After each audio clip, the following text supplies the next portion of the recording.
Okay, good evening. It is time for a new book. Starting out into The Problem of Slavery in the Age of Revolution by David Bryan Davis. It's the second in his three-book series on all starting with the problem of slavery. The first one was The Problem of Slavery in Western Culture. Then the last of the three is The Problem of Slavery in the Age of Emancipation.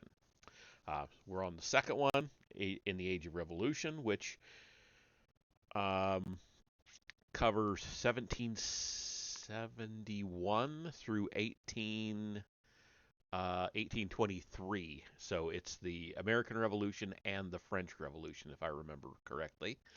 Um, it was originally published in 1975, and then the version I have, the PDF of, was published in 1999. So there are two prefaces. I am not going to read either one. I'm just going to go right into notes on terms to start us off, um, and then right into the first paragraph. That is, if it will load. Yeah, okay. Our first paragraph, first chapter paragraph. Well, I mean, the chapter starts with a paragraph, I guess. Anyway, so um, as I said, two prefaces. They're quite long, and they're sort of an acknowledgments about help people that helped him with research more than anything else. So I'm not going to get into them. So here we go. In accordance with customary usage, I mean evangelical to refer to the movement for personal devotion and piety within the Church of England. Evangelical to refer to the broader revivalist movements, including Methodism in both Britain and America. There's long been considerable confusion over the terms anti-slavery and abolition. British historians have customarily used abolition and abolitionist to refer to the movement to abolish the slave trade, 1887 to 1808. For them, anti-slavery is synonymous with the movement for slave emancipation, beginning in 1823. American historians, on the other hand, have generally used abolitionist to refer to the militant reformers who demanded immediate emancipation beginning roughly in 1831.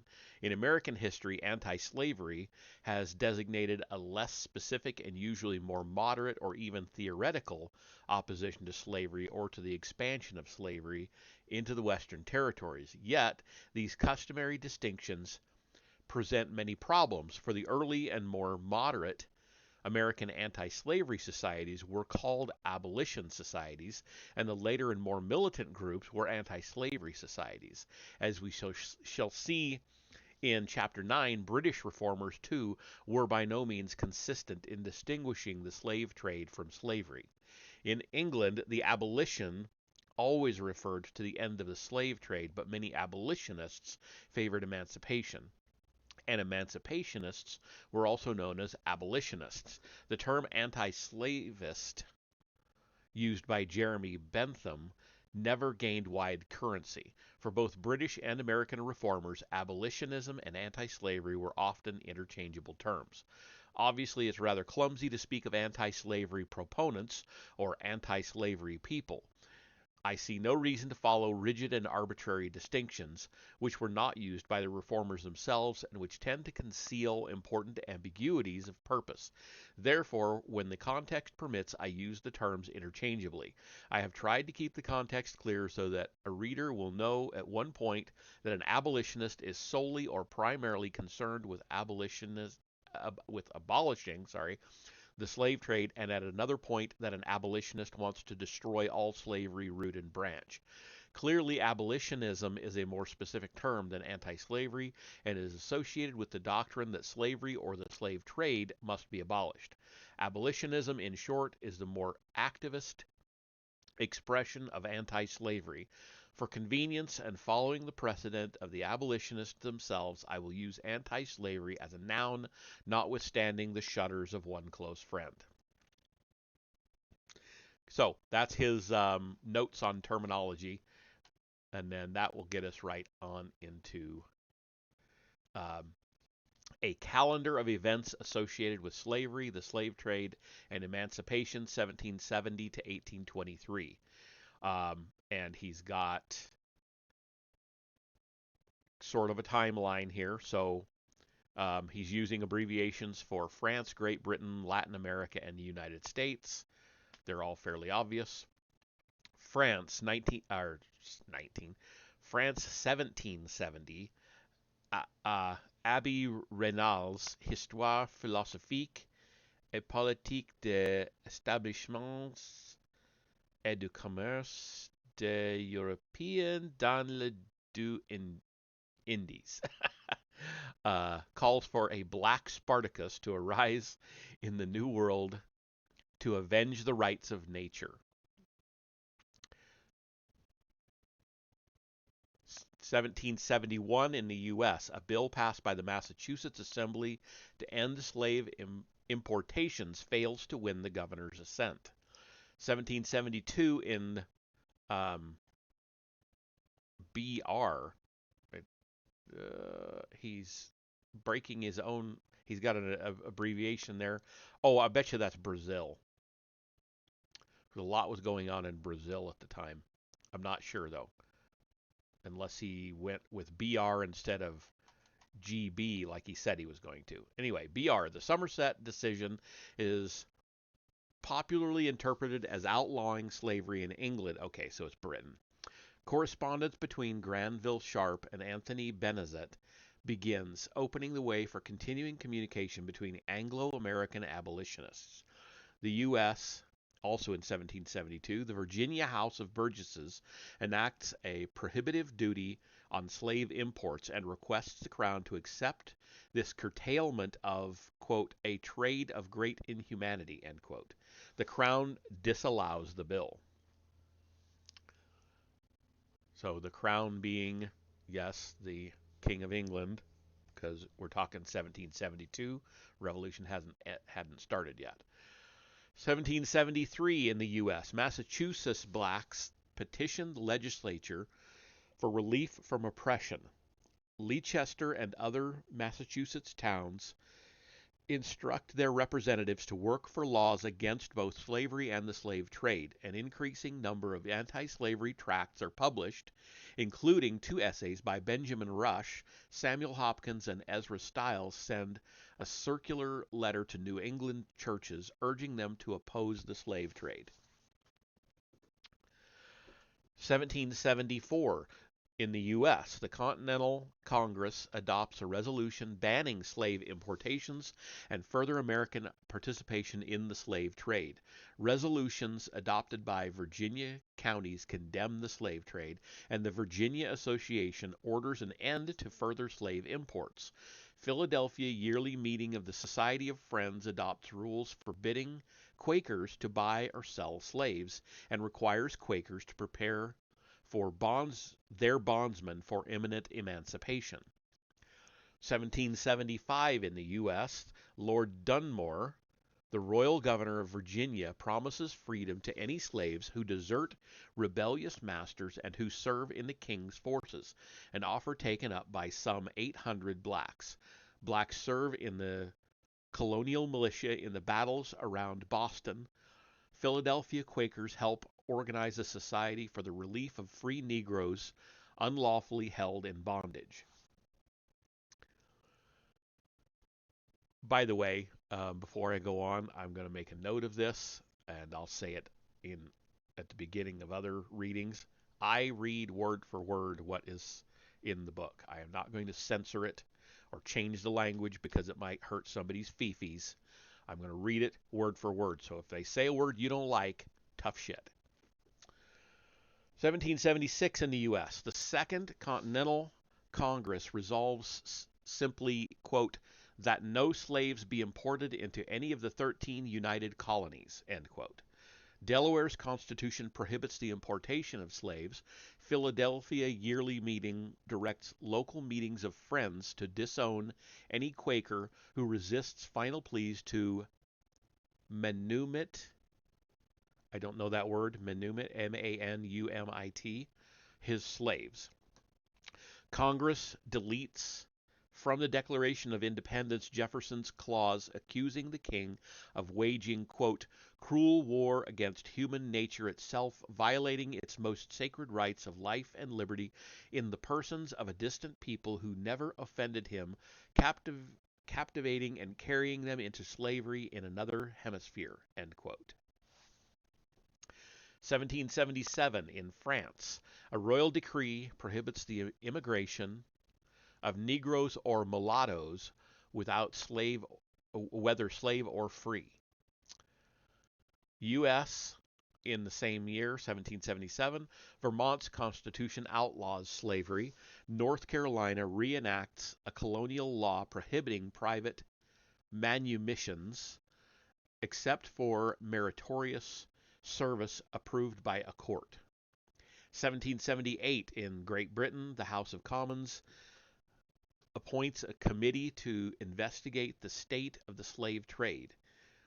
In the U.S., Virginia, also in 1778, Virginia prohibits the importation of slaves by statute, not by constitution. Maryland Quakers make slaveholding an offense warranting disownment. 1779 in Great Britain, Granville Sharp tries to persuade Anglican bishops to oppose the slave trade. Also in 1779 in the U.S., as the war shifts to the deep South, John Laurens of South Carolina proposes arming 3,000 slaves with the promise of freedom. Congress approves the proposal, but the South Carolina legislature rejects it. 1780 in the U.S., Pennsylvania adopts a gradual emancipation law. 1782 in the U.S., Virginia enacts a law allowing private manumissions.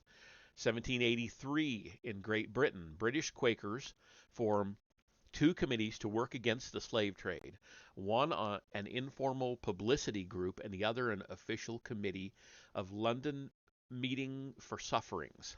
An official Quaker petition to end the slave trade is presented to Parliament.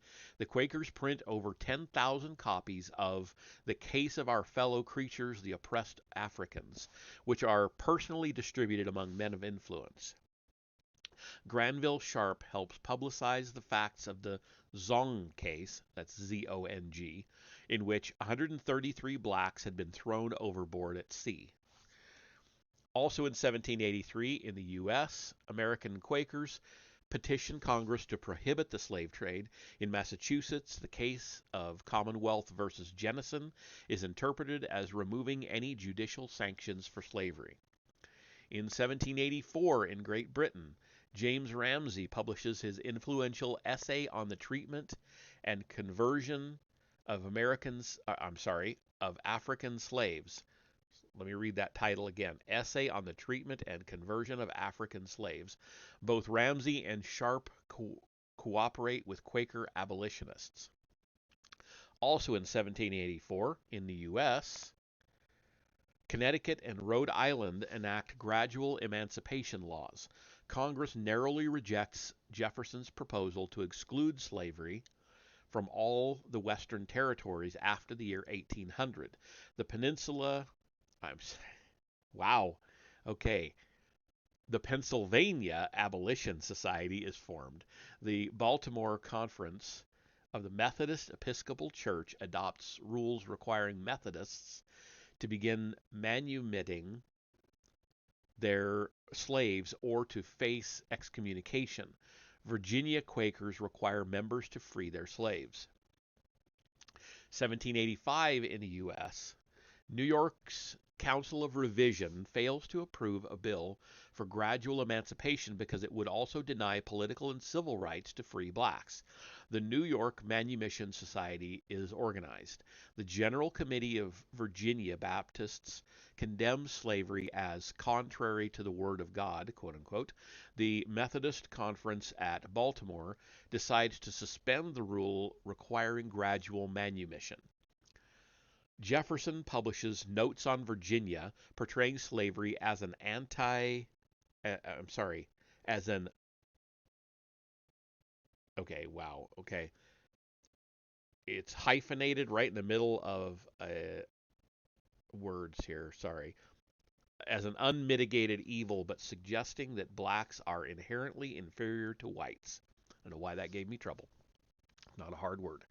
1786 in Great Britain, Thomas Clarkson publishes an essay on the slavery and commerce of the human species, which in 1785 had won a prize at Cambridge University. In Great Britain in 1787, the Society for Effecting the Abolition of the Slave Trade is formed. The society is really an extension of the unofficial Quaker Slave Trade Committee. Clarkson travels to collect evidence for the society. Also in 1787 in the U.S., Constitutional Convention agrees to count 3/5 of a state's slave population in apportioning representation, to forbid Congress from ending the slave trade until 1808, to require that fugitive slaves who cross state lines be surrendered to their owners. The Continental Congress enacts the Northwest Ordinance, prohibiting slavery in the territories north of the Ohio and east of the Mississippi rivers.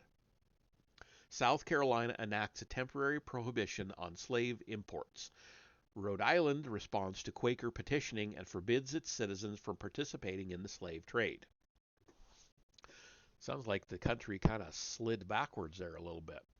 1788 in France, the Société des Amis des Noirs, so the Society of the Friends of Blacks, I believe that is what that would translate as, is formed. It enters into correspondence with the London, Philadelphia, and New York abolition societies. Great Britain in 1788. The London Society helps to organize a national petition campaign against the slave trade. Parliament passes a law regulating the conditions of the slave trade. The Privy Council Committee for Trade and Plantations conducts an inquiry into British commercial relations with Africa. Provincial abolition societies organize. Same year, U.S., Connecticut, New York, Massachusetts, and Pennsylvania forbid their citizens from participating in the slave trade. 1789 in France, with the calling of the Estates General, the Amis des Noirs urged the nation to follow the illustrious example of the United States and to free the slaves in the colonies. The Amis, the Friends, make their first goal, however, the abolition of the slave trade. Clarkson visits France, furnishing the Amis with evidence against the slave trade. French mulattoes appear before the bar of the National Assembly, futilely petitioning to be seated as colonial delegates. The Assembly accepts the representation of white colonists who, with their merchant allies, prevent debate on the slave trade. Same year, 1789, in Great Britain, in Parliament, William Wilberforce introduces 12 resolutions against the slave trade, a subject eloquently debated in the Commons, despite a flood of petitions. The Commons insists on hearing further evidence, after which it turns to other matters. Same year in the U.S., Delaware forbids its citizens from engaging in the slave trade. The Providence, Rhode Island Society for abolishing the slave trade is formed. 1790 in France, the Constituent Assembly accepts the report of the Committee on Colonies. The Assembly agrees not to interfere with the slave trade. The colonies will have the right to submit constitutions for approval. Any attempts to incite the slaves will be treason. Royal troops disperse the rebellious assembly at St. Mark and St. Domingue. The Constituent Assembly orders the dissolution of General Assemblies. in the colonies, but promises not to interfere, quote, with the status of persons, end quote.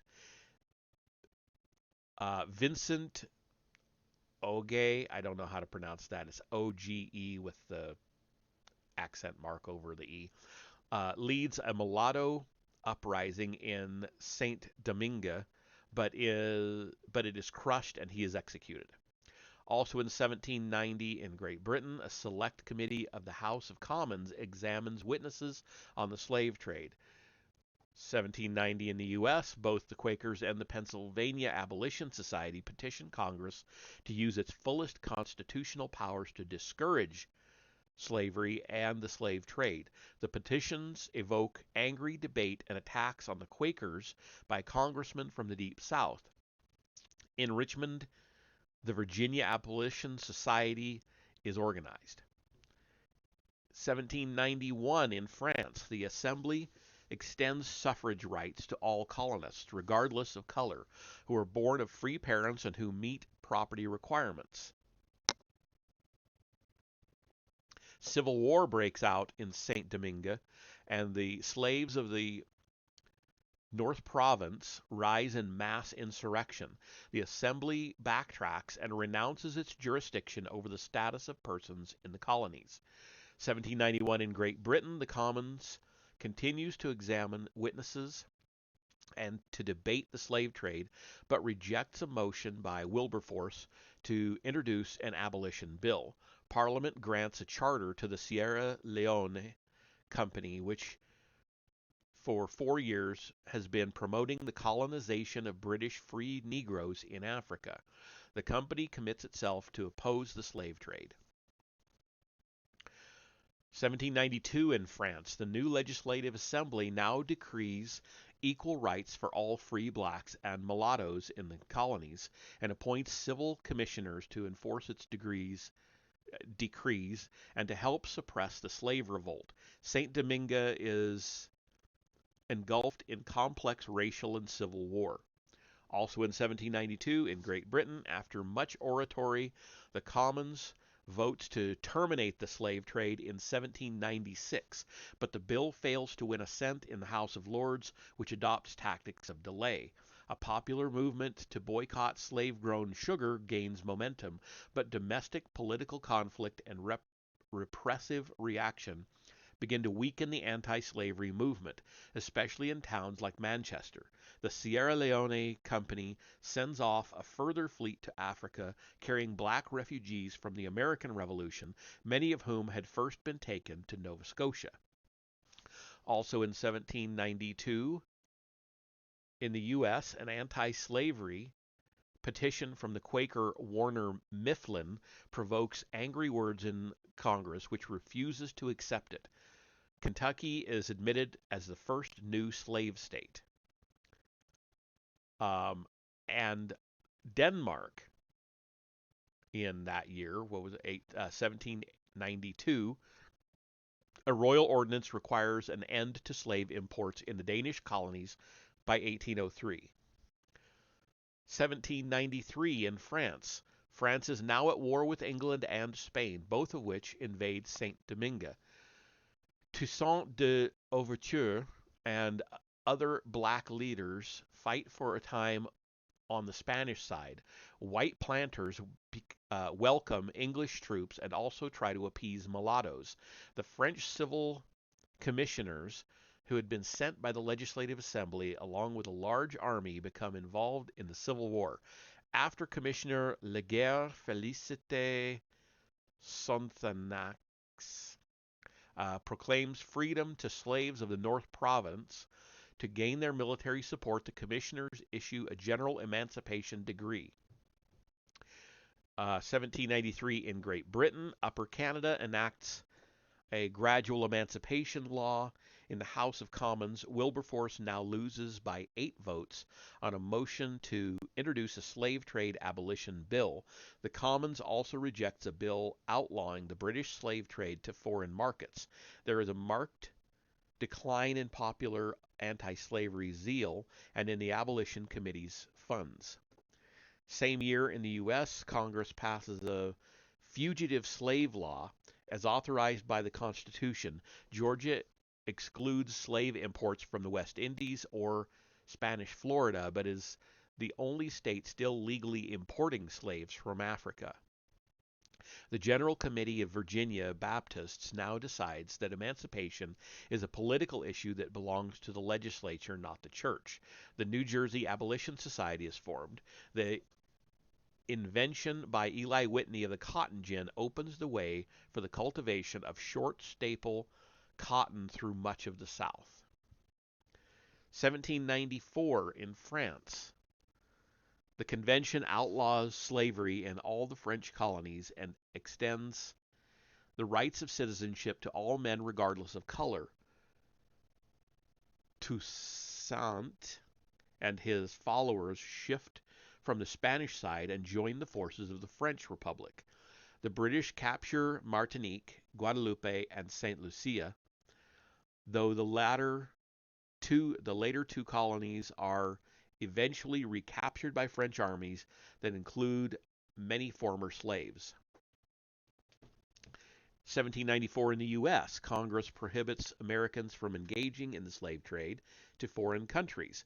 The Connecticut Assembly passes a bill for immediate emancipation, requiring masters to care for old and disabled blacks and providing for the education of Negro children. The council refuses to give the bill its assent. In Philadelphia, the first meeting is held of the Convention of Delegates from the abolition societies. 1796, Wilberforce's bill for abolition of the slave trade is defeated by 4 votes in the House of Commons, which in 1795 had rejected his motion by a wide margin. 1797, France. British troops continue to suffer heavy casualties in Saint-Domingue. Toussaint, now allied with the mulatto general André Rigaud, continues to win victories. The Directory sends General Gabriel Marie Hedeville to take charge of Saint-Domingue. The British capture Trinidad from Spain, now an ally of France. Great Britain in 1797. Parliament accepts proposals from Charles Rose Ellis, representing the planter interest, that the Crown recommend to the colonial legislatures measures that would encourage a natural increase in slaves and thus eventually render the slave trade unnecessary. 1798 in France, British forces begin final withdrawal from Saint-Domingue, having concluded a treaty with Toussaint. The struggle begins between mulattoes led by Rigaud and encouraged by Hedeville, and blacks led by Toussaint. 1798 in the U.S., Georgia prohibits further slave importations. Congress debates a motion to prohibit slavery from Mississippi Territory and rejects it. 1799 in the U.S., New York State adopts a law for gradual emancipation. 1800 in France, Toussaint wins full control of Saint-Domingue and appoints Jean-Jacques Dessalines, I'm not sure, governor of the South Province where the mulattoes have been defeated. 1800 in the U.S., Gabriel Prosser's Gabriel Prosser's, I don't know why I said Gabrielle, it's not. Gabriel Prosser's plot to seize Richmond with a large force of armed slaves is uncovered. 1801 in France, Toussaint captures Spanish Santo Domingo, unifying the island and publishing a constitution which prohibits slavery forever and also makes him governor for life. Impending peace with England allows Napoleon to send a large expeditionary force under General Charles Leclerc to restore French authority in Saint-Domingue.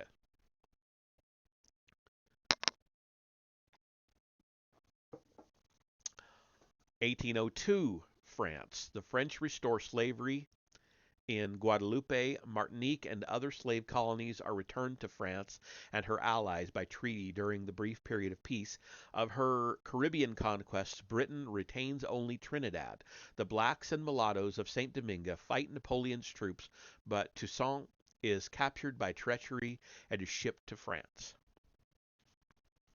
1802 in the U.S., Governor William Henry Harrison of Indiana Territory calls a convention at Vincennes, Vincennes, Vincennes, at which appeals are made to Congress to suspend the Northwest Ordinance and allow slaves to be brought into the territory. A later Indentured Servants Act allows de facto slavery. 1803 France. Slavery and the color line are formally restored in the French colonies. Resumption of war with England serves to isolate the French army in St. Domingue, which is where it is now suffering heavy casualties, both from guerrilla war and yellow fever. Desalines. That's what it looks like, so that's how I'll pronounce it. Finally forces the French army to withdraw and to surrender to an English fleet. Desalines proclaims the independence of Haiti from France. Other French and Dutch colonies are seized by England. 1803, the U.S. Louisiana Territory is purchased from France. South Carolina opens her ports to the African slave trade. 1804, France. Haiti is established as an independent nation. Desalines is proclaimed Emperor Jacques I. 1804, Great Britain. A revival of anti-slave trade agitation occurs. A bill for abolition proposed by Wilberforce is passed by the House of Commons, but William Pitt's cabinet postpones debate in the House of Lords, arguing that there is no sufficient time to hear evidence. There is not sufficient time. 1804 in the U.S. Congress debates an act for the organization of Louisiana Territory and decides to restrict incoming slaves to the bona fide property of actual settlers, but rejects a motion to limit the bondage of such slaves to 1 year. In accordance with the Treaty of Purchase, the federal government recognizes the property rights of slaveholders who had been protected by French or Spanish law. New Jersey adopts an act for gradual emancipation. I promise we're getting through this and we'll get into the main book, but this is interesting to me. 1805, Great Britain. The House of Commons defeats a bill proposed by Wilberforce for abolishing the slave trade. Pitt issues an order in council stopping the African slave trade to foreign colonies conquered by Britain and restricting the annual introduction of any slaves to those colonies to 3% of the existing slave populations. 1806, France. Dessalines is assassinated in Haiti and is succeeded by Henri Christophe. A struggle begins between the blacks, led by Christophe, and the mulattoes, led by Alexandre Pétion. Great Britain. Pitt's death leads to the Ministry of All the Talents and to secret government collaboration with the abolitionists. Parliament passes a law ending the British slave trade to foreign countries as well as to captured or ceded colonies. Parliament also overwhelmingly approves a resolution by Charles James Fox that the entire slave trade should be abolished, but no immediate action follows. Same year in the U.S., President Jefferson urges Congress to prohibit the slave trade as soon as the constitutional restriction expires, that is, after 1807. Virginia passes a law requiring all slaves who are manumitted to leave the state within a year of their manumission. President Jefferson secures an embargo against any trade with Haiti. 1807, Great Britain. Lord Grenville secures passage in the House of Lords of a bill abolishing the slave trade. The measure receives the Crown's approval after passing by an overwhelming majority in the House of Commons. A proposal by Earl Percy for gradual emancipation in the colonies is defeated and is disavowed by the abolitionists, the African institution is formed as an organization to seek enforcement of the abolition law, as well as to further the civilization of Africa and the development of markets for commodities other than slaves. The governor of Sierra Leone is transferred to the crown after, sorry, the government of Sierra Leone is transferred to the crown after considerable controversy over the private Sierra Leone's company's management. 1807 in the U.S., Congress passes a law prohibiting Americans from participating in the African slave trade. 1808, Great Britain, Thomas Clarkson publishes his two-volume History of the Rise, Progress, and Accomplishment of the Abolition of the African Slave Trade by the British Parliament. In the U.S., in the same year, the General Conference of the Methodist Episcopal Church decides to delete the rules on slavery from copies of its discipline sent to the Deep South. 1810, I don't know what that abbreviation is supposed to be. It's LA. There's a couple of them. Latin America, we'll say. It's from scanning ahead, it looks like it is Latin America. 1810 Latin America, the Supreme Junta of Caracas proclaims the abolition of the slave trade. In Mexico, Hidalgo issues an emancipation decree before his rebellious movement is crushed. Dom Joa, I don't know, Joao with an accent over the A. I don't know how to pronounce that exactly. Ruler of the Portuguese Empire submits to British pressure after earlier being escorted by the British from Lisbon to Rio de Janeiro. He agrees to restrict the slave trade to certain geographic zones and to cooperate in eventually suppressing the trade entirely. 1811 Latin America.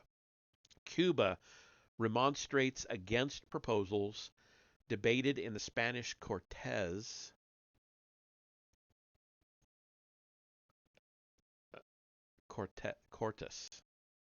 it's not Cortez, to prohibit the slave trade and to provide for gradual emancipation in the colonies. Great Britain, a law is passed making participation in the slave trade a felony.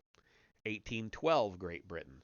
A British order in council requires that Trinidad, captured from Spain in 1797 and denied a legislature of its own, set up a registry of slaves to help detect illegal importations. 1814 Great Britain. Public pressure mounts in Great Britain to force France to abolish the slave trade after the First Treaty of Paris sanctions a 5-year postponement of French abolition. Other maritime nations either abolish the slave trade or make commitments to Britain. 1815 France. Napoleon, during his 100 days, decrees the abolition of the slave trade. The restored Bourbon government succumbs to British pressure and passes an ineffective law against slave trading. Great Britain, 1815, at the Congress of Vienna, British statesmen secure an abstract declaration condemning the slave trade. In Parliament, British abolitionists move for a law requiring a centralized registration of all West Indian slaves, a plan that provokes heated controversy. 1816, Latin America, Simón Bolívar secures arms and supplies from Haiti after promising Pétion that he will promote the cause of emancipation in South America. In Venezuela, Bolívar offers freedom to slaves willing to fight the royalists. José de San Martín also offers freedom to blacks who join his army in the invasion of Chile. 1816 in the U.S., the American Colonization Society is formed to promote the colonization of free blacks in Africa. The newly formed African Methodist Episcopal Church denies membership to slaveholders. George Bourne publishes the book and Slavery Irreconcilable, the most radical abolitionist tract yet to appear in America. 1817, Great Britain. A treaty is signed with Portugal prohibiting the slave trade north of the equator, but sanctioning the Portuguese-Brazilian trade south of the line. A treaty is also signed with Spain prohibiting the trade north of the equator and providing for total abolition in 1820. Britain agrees to pay a fixed sum as compensation for Spain's expected financial losses. Also in 1817 in the U.S., New York State enacts a law effective July 4, 1827, freeing all Negroes who would not have been freed before then by the Gradual Emancipation Act of 1799. In Philadelphia, James Forten leads a protest meeting of 3,000 blacks against the American Colonization Society.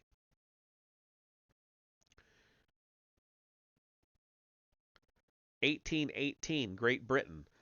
Britain fails at the Congress of Aix-la-Chapelle, something like that, to secure international agreement on the right of search. 1818 in the U.S., Illinois drafts a state constitution and sharp conflict erupts over the question of slavery. In Congress, James Talmadge Jr. of New York opposes admission of Illinois because its constitution does not contain a strong enough prohibition of slavery. 1819, Latin America. The Congress of Angostura rejects Bolivar's pleas to ratify his military emancipation policies. The Congress commits itself to the principle of emancipation, but affirms that blacks must first be prepared for freedom. Great Britain. In 1819, Parliament passes a compromise measure for the registration of colonial slaves, but it falls far short of abolitionist demands. Courts of mixed commission are set up at Sierra Leone to adjudicate cases involving captured slave ships. Also in 1819, in the U.S., a law authorizes the president to send armed vessels to Africa to suppress the illegal American slave trade. Congressman John W. Taylor of New York proposes an amendment to a bill organizing Arkansas Territory, applying the principles of the Northwest Ordinance to Arkansas. The amendment is defeated in a close sectional vote.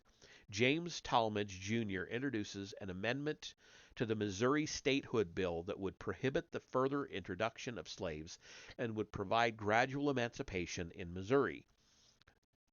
The fuse is thus ignited for the bitter Missouri controversy.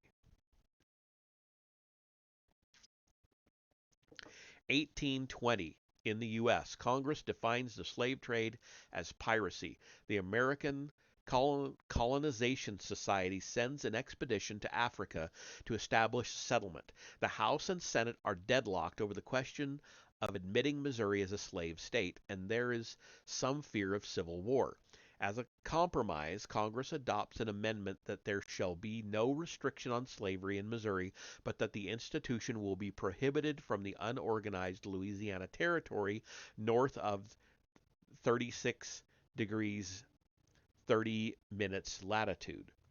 There is continuing agitation to refuse Missouri admission unless the state provides for gradual emancipation. In 1821, in France, the Société de la Morale Chrétienne is formed and appoints an anti-slave trade committee. The Chamber of Deputies had earlier rejected a petition of Joseph Morenas against the slave trade. In Latin America in 1821, the Congress of Cucuta, adopts a gradual emancipation act for Gran Colombia. In Peru, San Martin proclaims an end to the slave trade and provides for gradual emancipation. Also in 1821 in the U.S., Missouri is admitted to the Union after further controversy over the lack of an anti-slavery clause in the state constitution and over a clause restricting the entry of free blacks and mulattoes. Benjamin Lundy begins publishing his Genius of Universal Emancipation. 1822 in Great Britain, the Congress of Verona marks the final failure of British attempts to win sanction for an international maritime police to suppress the slave trade. Diplomatic pressure now focuses on Brazil, which declares her independence from Portugal and is thus free from previous treaty obligations.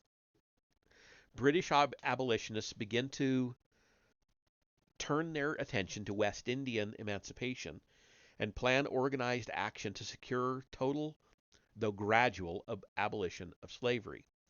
Also in 1822 in the U.S., a movement gets underway in Illinois to adopt a constitution legalizing slavery. The question leads to a heated political struggle and is not resolved until 1824. In South Carolina, Denmark Vesey's planned slave rebellion is uncovered, adding fuel to Southern fears of abolitionism and slave insurrection. 1823, Latin America. Chile enacts a measure for general emancipation. In Brazil, José Bonifacio de Andrada y Silva resists British pressures for a definite commitment to abolish the slave trade, though Bonifacio personally favors gradual emancipation and gives cautious expression to his principles. He is forced out of office partly because of his moderate anti-slavery views. Brazil fails to adopt a proposed constitution that contains an article condemning slavery in principle. Same year in Britain, again, I don't know why he switched back to that, BR, the Society for the Mitigation and Gradual Abolition of Slavery is organized. The Commons approves George Canning's resolutions for the amelioration of colonial slavery, and the government recommends specific reforms to colonial governors. And that, what year are we on? 1823. That is the end of that timeline, because that's all he's covering is 1770 to 1823 in this book, and then from there he goes into the Age of Emancipation in the next book. So here we are finally at the first page of the first chapter of The Problem of Slavery in the Age of Revolution. That was interesting, though. I'm glad he did that as a kind of a compressed timeline of what we're about to get into. So, Chapter 1, what the abolitionists were up against.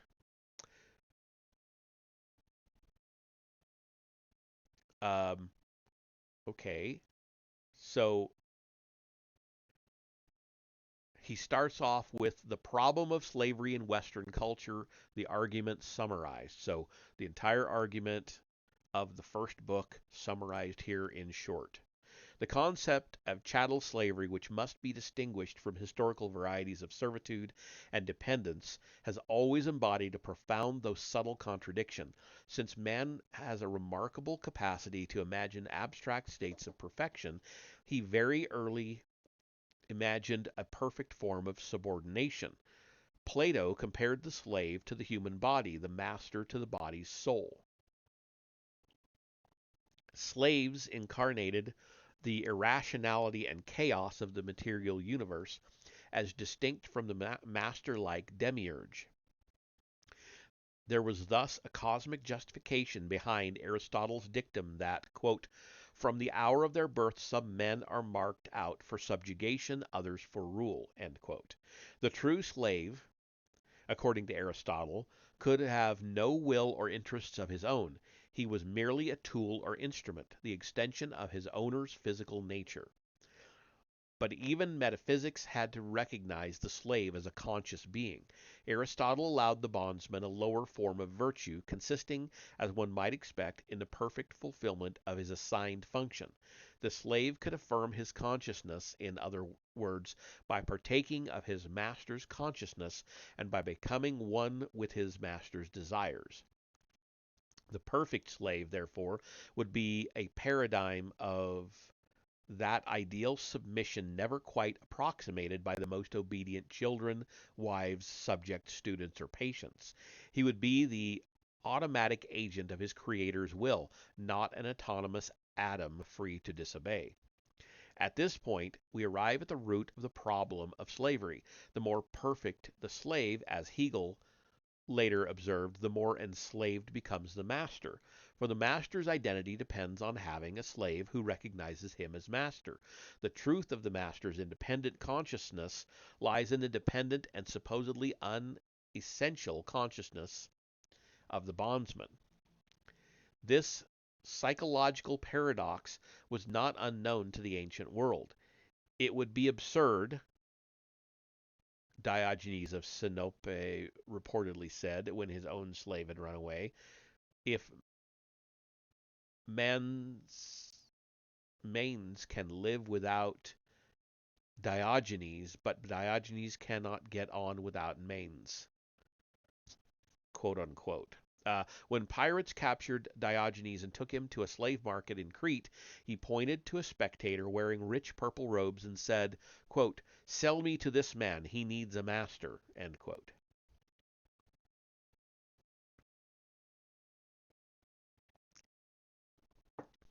There is no need here to review the history of slave systems or to discuss the sociological uh, gradations, between various forms of servitude. It is sufficient to make three brief points about the concept and reality of slavery.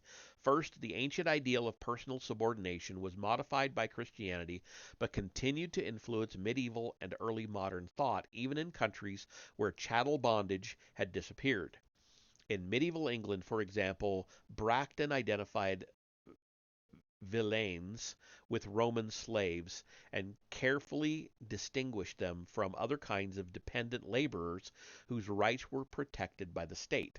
Second, insofar as actual forms of servitude approximated the concept of slavery, as elaborated, for example, in Roman law, they represented the extreme example of treating men as objects to be manipulated, humiliated, and exploited. Hence the term slavery continued to acquire metaphorical associations implying the ultimate independence, disability, powerlessness, sinfulness, and negation of autonomous self-consciousness. Third, the internal contradictions of slavery were not confined to theory, but arose ultimately from historical attempts to keep and govern slaves, a situation which always necessitated compromise. No lawgivers could forget that tools and instruments do not run away, rebel, commit crimes, or help protect the state from external danger. No masters, whether in ancient Rome, medieval Tuscany, or 17th century Brazil, could forget that the obsequious servant might also be a domestic enemy, quote unquote, bent on theft, poisoning, or arson. Throughout history, it has been said that slaves, if occasionally as loyal and faithful as good dogs, were for the most part lazy, irresponsible, cunning, rebellious, untrustworthy, and sexually promiscuous.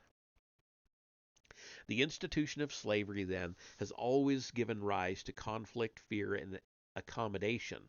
The settlement of the New World magnified these liabilities. Since the slaves now came from an alien and unfamiliar culture, they often outnumbered their European rulers, and many colonial settlements were vulnerable to military attack or close to wilderness areas that offered easy refuge. Accordingly, the introduction of Negro slavery to the Americas brought spasmodic cries of warning, anxiety, and racial repugnance.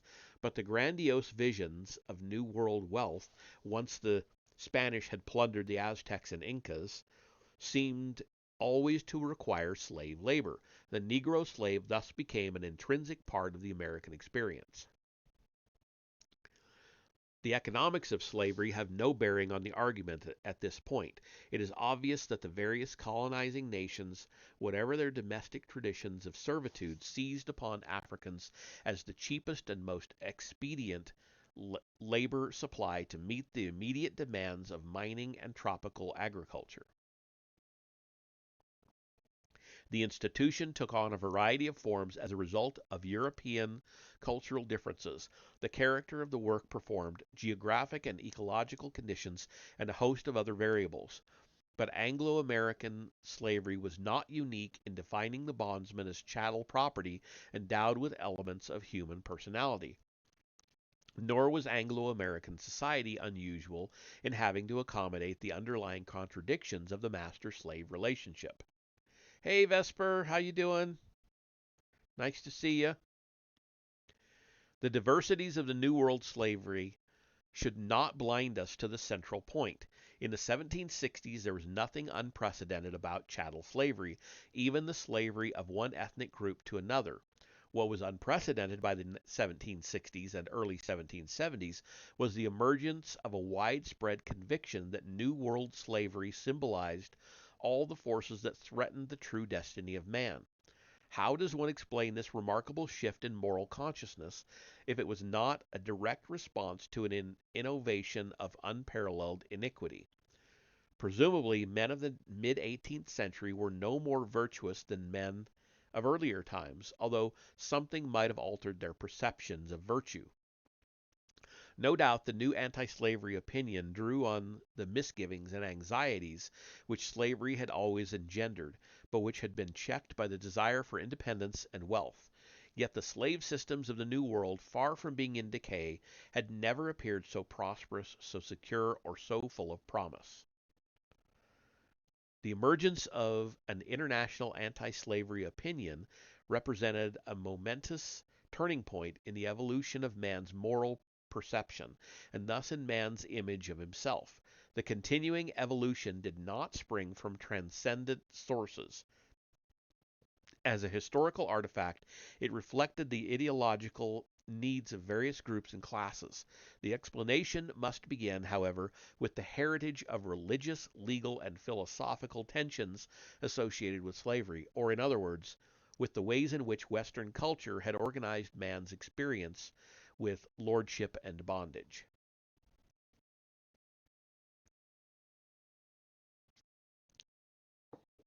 I'm doing good and enjoying this book so far. I am definitely enjoying it. I liked the list he gave of all the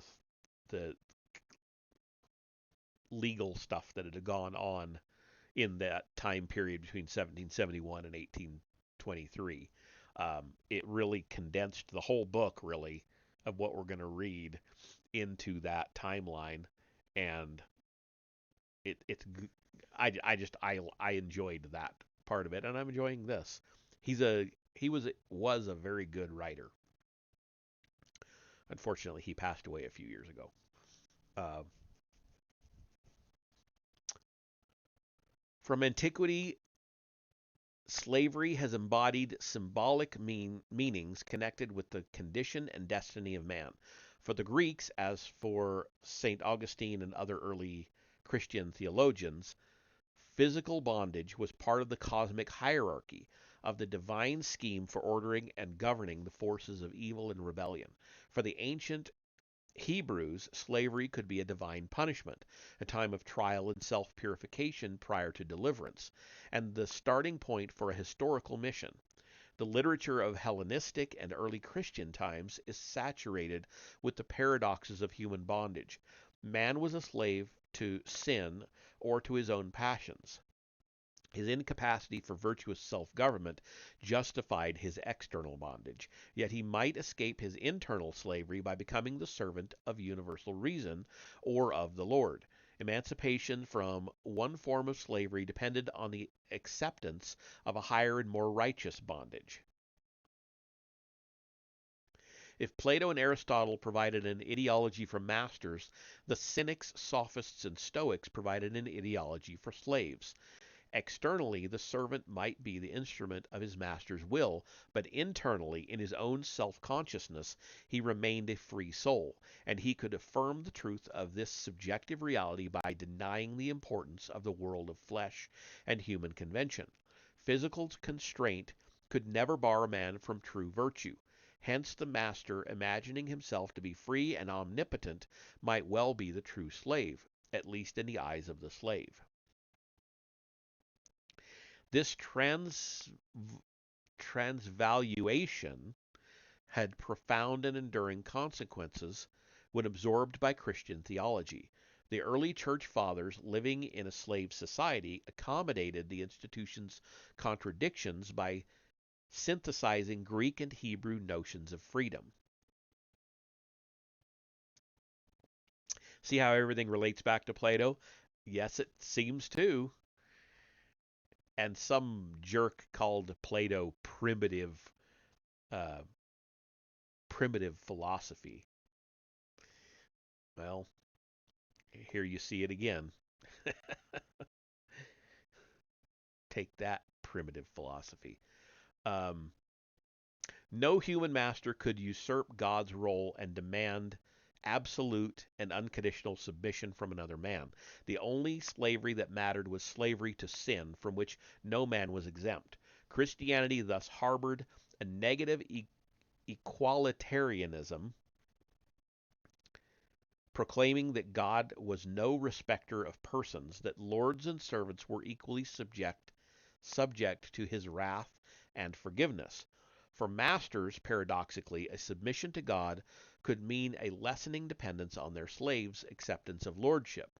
Christianity also recognized the grievances and longings of slaves, but sublimated them into another realm of time and space. Any man might become truly free, but only by becoming an unconditional slave to the only true master. The lowliest slave could look forward to emancipation, but only in another life. In this life, quote, he that was called in the Lord being a bondservant is the Lord's free man. Likewise, he that was called being free is Christ's bondservant. End quote. Yeah, what an ignorant fool. Yeah, he was. He was just trying to insult me. Slaves should therefore bear their worldly condition for the glory of God, obeying their masters, quote, with fear and trembling in a singleness of your heart, as unto Christ, end quote. In one sense, the epistle to the Ephesians gave an ingenious solution to the problem posed by Aristotle. A slave could be virtuous by conforming to his master's will, but only if he served the master as unto Christ, quote unquote. The early Christian view of slavery was of central importance in reconciling the masses to the existing social order. It constituted the core of an ideology that encouraged hope, patience, endurance, and submission, while reminding the powerful of their own fallibility. It would be a mistake to think of an imminent Christian equalitarianism that was certain to develop on the analogy of a seed or root into an unequivocal denunciation of physical slavery. Christianity represented one means of responding to the contradictions of lordship and bondage, and it wove those contradictions into fundamental views of man and the world. Thus, St. Thomas Aquinas could affirm that slavery was contrary to the first and highest intent of nature, and yet insist that it conformed to the second intent of nature, which was adjusted to man's limited capacities. He could therefore suggest that slavery was a necessary part of the governing pattern of the universe, speak of the slave as the physical instrument of his owner, and find scholastic justification for the Roman rule that the child of a free man and bondwoman should be a slave. Neither Luther nor Calvin, one may note, had any notion that Christian liberty could alter the fact that some men are born free and others slaves. Indeed, as a result of the verdict of many centuries, one could not begin to assert the universal sinfulness of slavery without questioning the doctrine of original sin and challenging the entire network of rationalization for every form of subordination. The first group to denounce the principle of slavery and all that it implied were the perfectionist and millennialist sects who sought to live their lives free from sin. In essence, their ideal involved a form of mutual love and recognition that precluded treating men as objects, even as objects with souls. The sectarians, whatever their distinctive beliefs and practices, looked for a form of authentic service or selflessness which could not be used as a lever for exploitation. For us, their importance does not lie in the transmission of ideas, but in their attempts to realize a mode of interpersonal life that was the precise antithesis of chattel slavery. To the social order, of course, the sectarians were an intolerable affront. They were thus either annihilated or reduced to spiritualistic withdrawal. The notable exception was the Society of Friends, which early found the means of compromise and thus survival. The Quakers not only contained and stabilized their quest for a purified life, but institutionalized methods for bearing witness to their faith. In other words, the Quakers achieved a dynamic balance between the impulse to perfection and the reality principle. They also acquired considerable economic and political power and were the only sect to become deeply involved with Negro slavery. At the outset, it appeared that the Quakers would accommodate the contradictions of slavery, much as Catholics and Protestants had done before them. By the early 18th century, there were Quaker planters in the West Indies and Quaker slave merchants in London, Philadelphia, and Newport. But partly because of the Friends' testimony against war, slaveholding occasioned moral tensions that were less common among other denominations.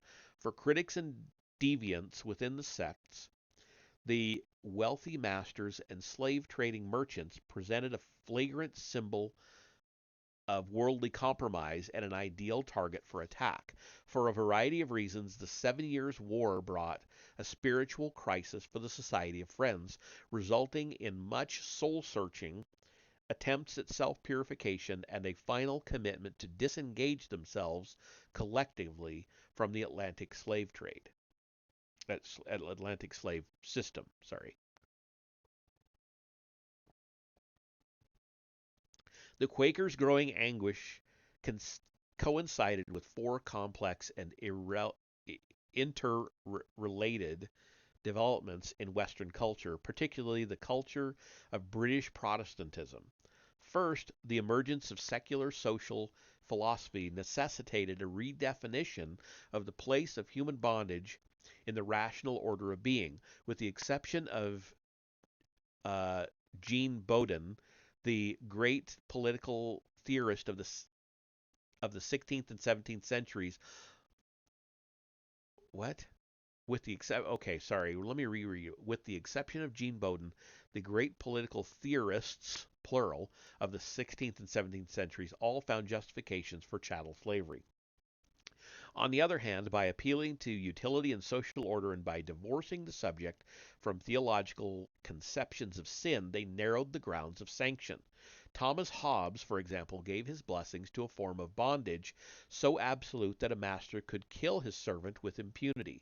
But by reducing the relationship to fear, power, and self-interest, Hobbes removed any ethical bias for condemning a successful revolt. He also swept away traditional distinctions based on natural merit and assigned status, and thus undermined both the classical and Christian justifications for unquestioned dominion. Because John Locke celebrated the importance of natural liberty, he had to place slavery outside the social compact, which was designed to protect man's inalienable rights. Locke thus imagined slavery as, quote, the state of war continued between a lawful conqueror and a captive, end quote. Even by the 1730s, such arguments were beginning to appear absurd to a generation of English and French writers who had learned from Locke to take an irreverent view of past authority and to subject all questions to the test of reason.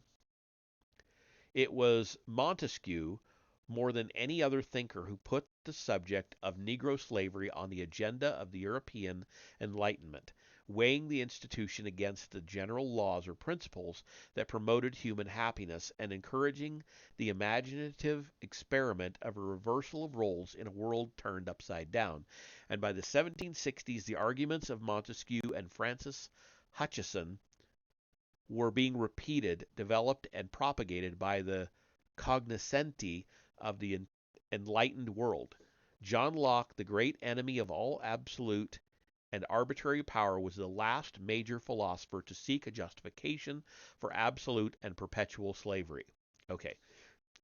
Did you ever watch the I I went to them. I have them, but no, I haven't had a chance to read them yet.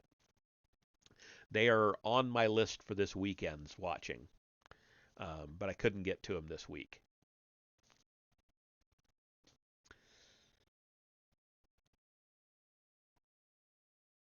A second and closely related transformation was the popularization of an ethic of benevolence personified in the man of feeling, quote unquote. This ideal first appeared as an answer to the Calvinist and Hobbesian views of man's incapacity for virtue. The insistence on man's inner goodness, identified with his power of sympathy, became part of a gradual secularizing tendency in British Protestantism, a tendency awkwardly designated as latitudinarianism. Wow, say that 6 times fast. Latitudinarianism.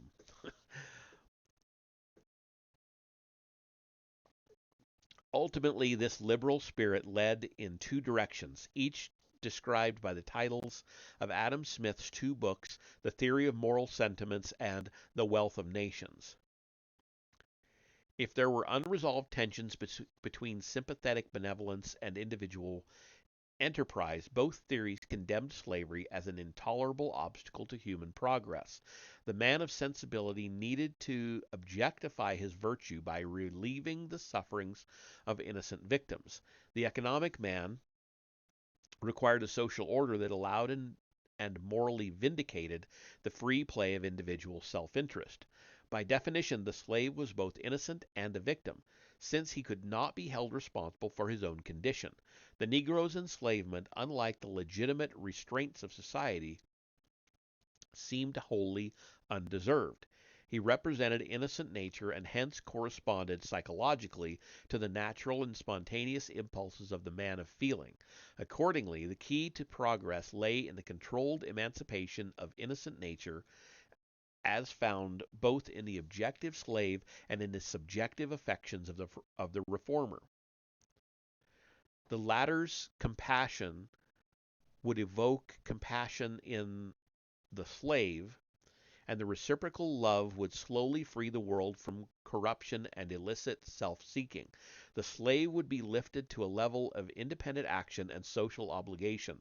The reformer would be assured of the beneficence of his own self-interest by merging himself in a transcendent cause. These results, at least, were the expectation of philanthropists who increasingly transformed the quest for salvation from a sinful world into a mission to cleanse the world of sin.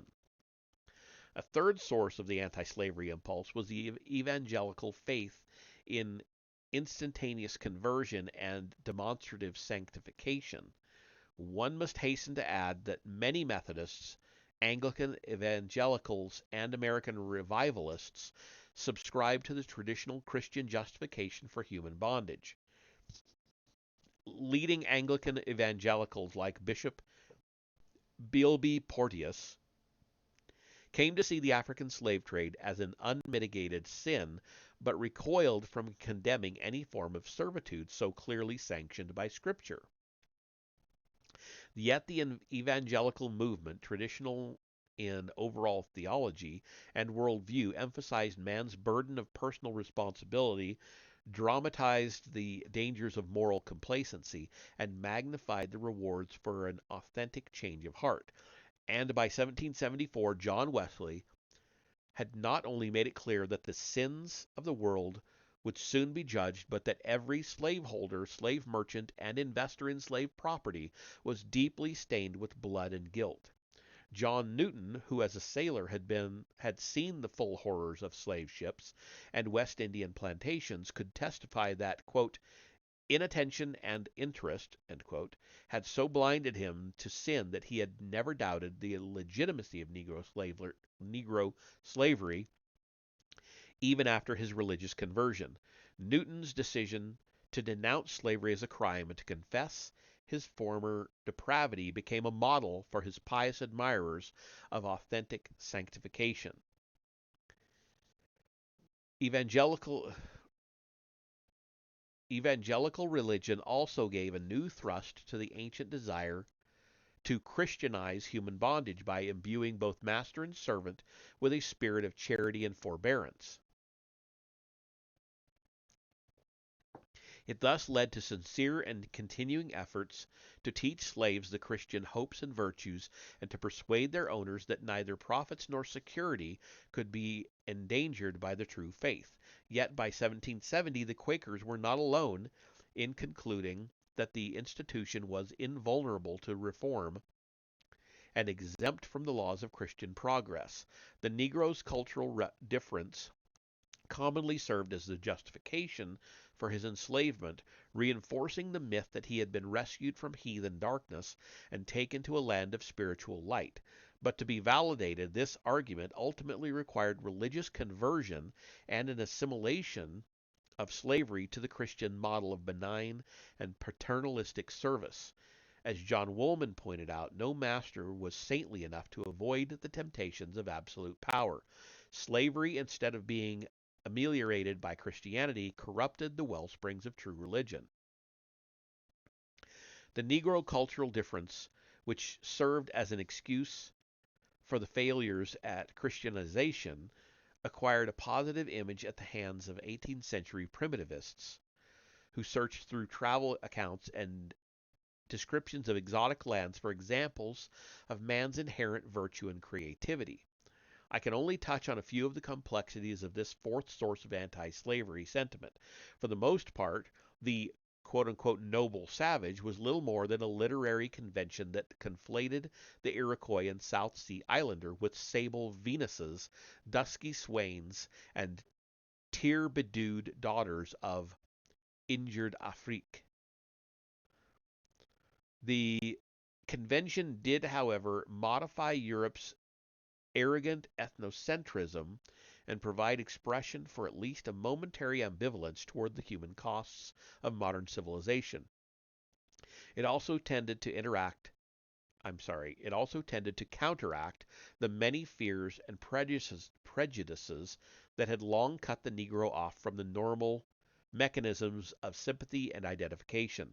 There is no evidence that literary primitivism made Americans any more inclined to view blacks as autonomous human beings, but for many Europeans, as diverse as John Wesley and Abbé Raynal, the African was an innocent child of nature whose enslavement in America betrayed the very notion of the New World as a land of natural innocence and new hope for mankind. By the early 1770s, such writers portrayed the Negro slave as a man of natural virtue and sensitivity who was at once oppressed by the worst vices of civilization and yet capable of receiving its greatest benefits. These cultural transformations by no means explain by themselves the appearance of organized efforts to rid the world of slavery. The secular Enlightenment, for example, contained countervailing tendencies which encouraged the defense of Negro slavery on grounds of utility, racial inferiority, ethical relativism, or the presumed rationality of wealth-giving institutions. Christianity, for the most part, continued to distinguish worldly subordination from spiritual freedom, although there were increasing strains in the balanced dualisms that gave sanction to hereditary bondage. I have not been concerned, however, with immediate causation, but rather with the conditions which weakened the traditional screening mechanisms of Western culture. which removed slavery from the list of supposedly inevitable misfortunes of life, and which made it easier to perceive, in a moral sense, the inherent contradictions of human bondage.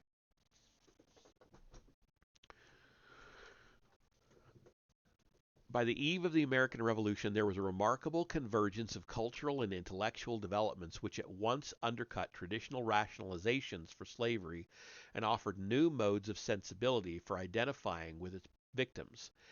It is at this point that The Problem of Slavery in Western Culture, the first book in this series, concludes, with a rash of anti-slavery books, sermons, poems, plays, pamphlets, with the economic reassessments of empire occasioned by the 7 Years' War, with the initiative taken by individual reformers in America, France, and England, whose international communication led to an awareness of shared concerns and expectations.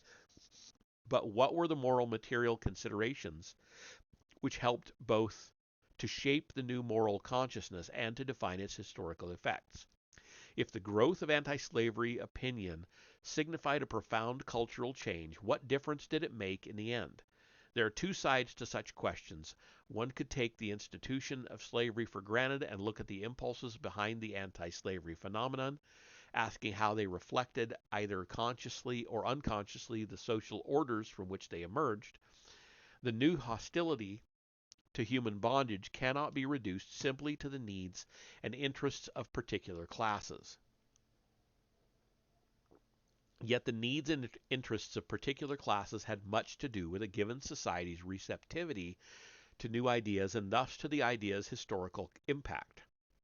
Much of this book will be concerned with the ideological functions and implications of attacking this symbol of the most extreme subordination, exploitation, and dehumanization at a time when various enlightened elites were experimenting with internalized moral and cultural controls to establish or preserve their own hegemony. But we cannot ignore a second aspect, which has to do with the strength or vulnerability of slavery itself. There were many planters in Virginia, Jamaica, and St. Domingue who were open to the spirit of the Enlightenment. They did not, however, decide to give up their slave property after reading Montesquieu, the Virginia Gazette, or the Weekly Magazine, or Edinburgh Amusement. The question of abolishing slavery was ultimately a question of power. In the broadest outline, one therefore needs to know what the abolitionists were up against in the more obvious meaning of the pun. The first anti-slavery movements arose in an era of war, revolution, and rapid economic change. In what in what ways did these forces undermine or strengthen the slave systems of the New World? In what ways did shifts in economic, political, or military power help to shape the consequences of moral condemnation?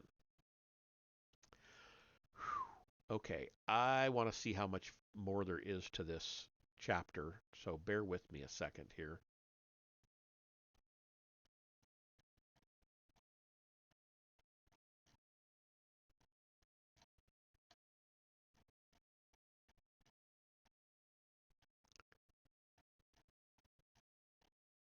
Damn. Quite a bit left, but there are a lot of very long notes, footnotes at the bottom, so some of the pages are barely half a page. But even so, still, we got a ways to go.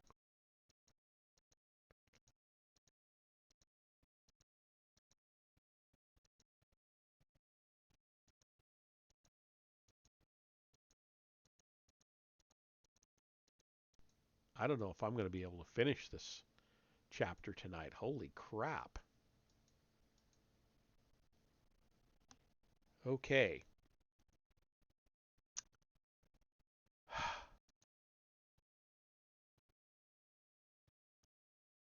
We're on page 49, and the chapter doesn't end until page 83. So, I'm going to go get some water and decide whether or not I have it in me to finish another 40 pages. We've already been going an hour and a half. I'm not sure I can make it through another 40 pages. Um, my voice gives out after a while, so I might just go ahead. Honestly, yeah, I think I will. I'm going to go ahead. You can do it. Yeah, I don't know. I might not be able to talk for a week if I go too long. It really gets to my throat after a while. But I do kind of want to keep going. Tell you what, I'm going to go get some more water and I'll read a bit more and just see how I feel. I will be back in just a minute.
Okay, here we are. I'm going to keep going.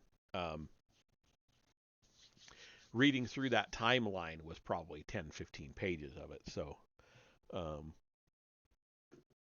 we're actually not as far into the chapter as I thought we were. Anyway, so yeah, let's just keep going. And if I have to stop again for more water, that's just the way it is. Anybody that does actually take the time to watch understands.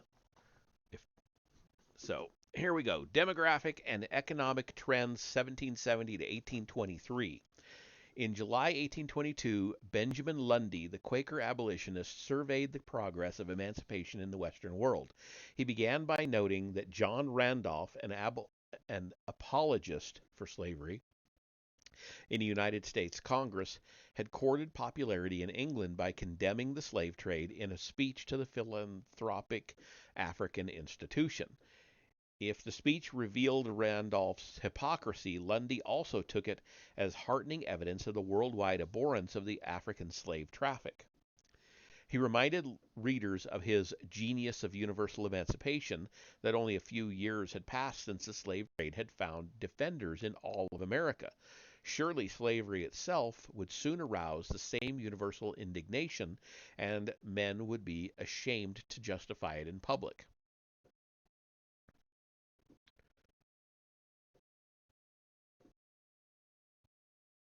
I think this is supposed to be a quote because he ended that sentence with a colon.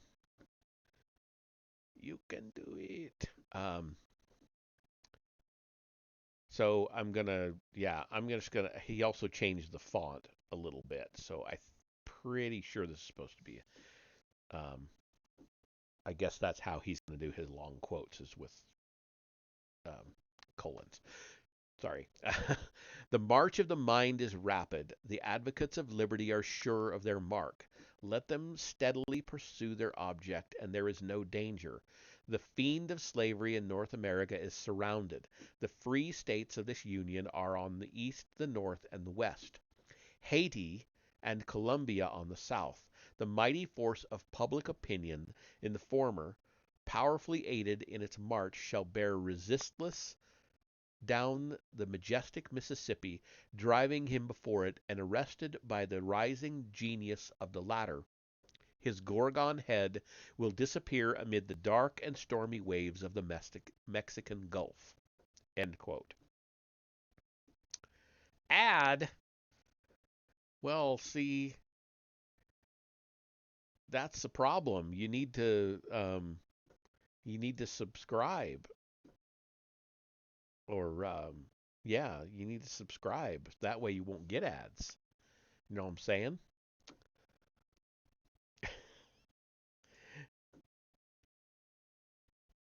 Okay, so for all this apocalyptic imagery, which curiously anticipated the expansionist rhetoric of the era of manifest destiny, Lundy perceived the problem of slavery in hemispheric and transatlantic terms. He knew that if Missouri had recently been admitted as a new slave state, so too the new Republic of Gran Colombia had enacted a gradual emancipation law.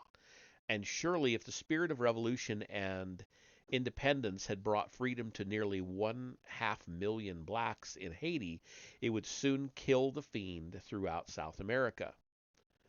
And Lundy doubtless knew that British abolitionists, who had been closely watching events in Latin America and the United States, had decided that the time had arrived for an avowed movement for West Indian emancipation.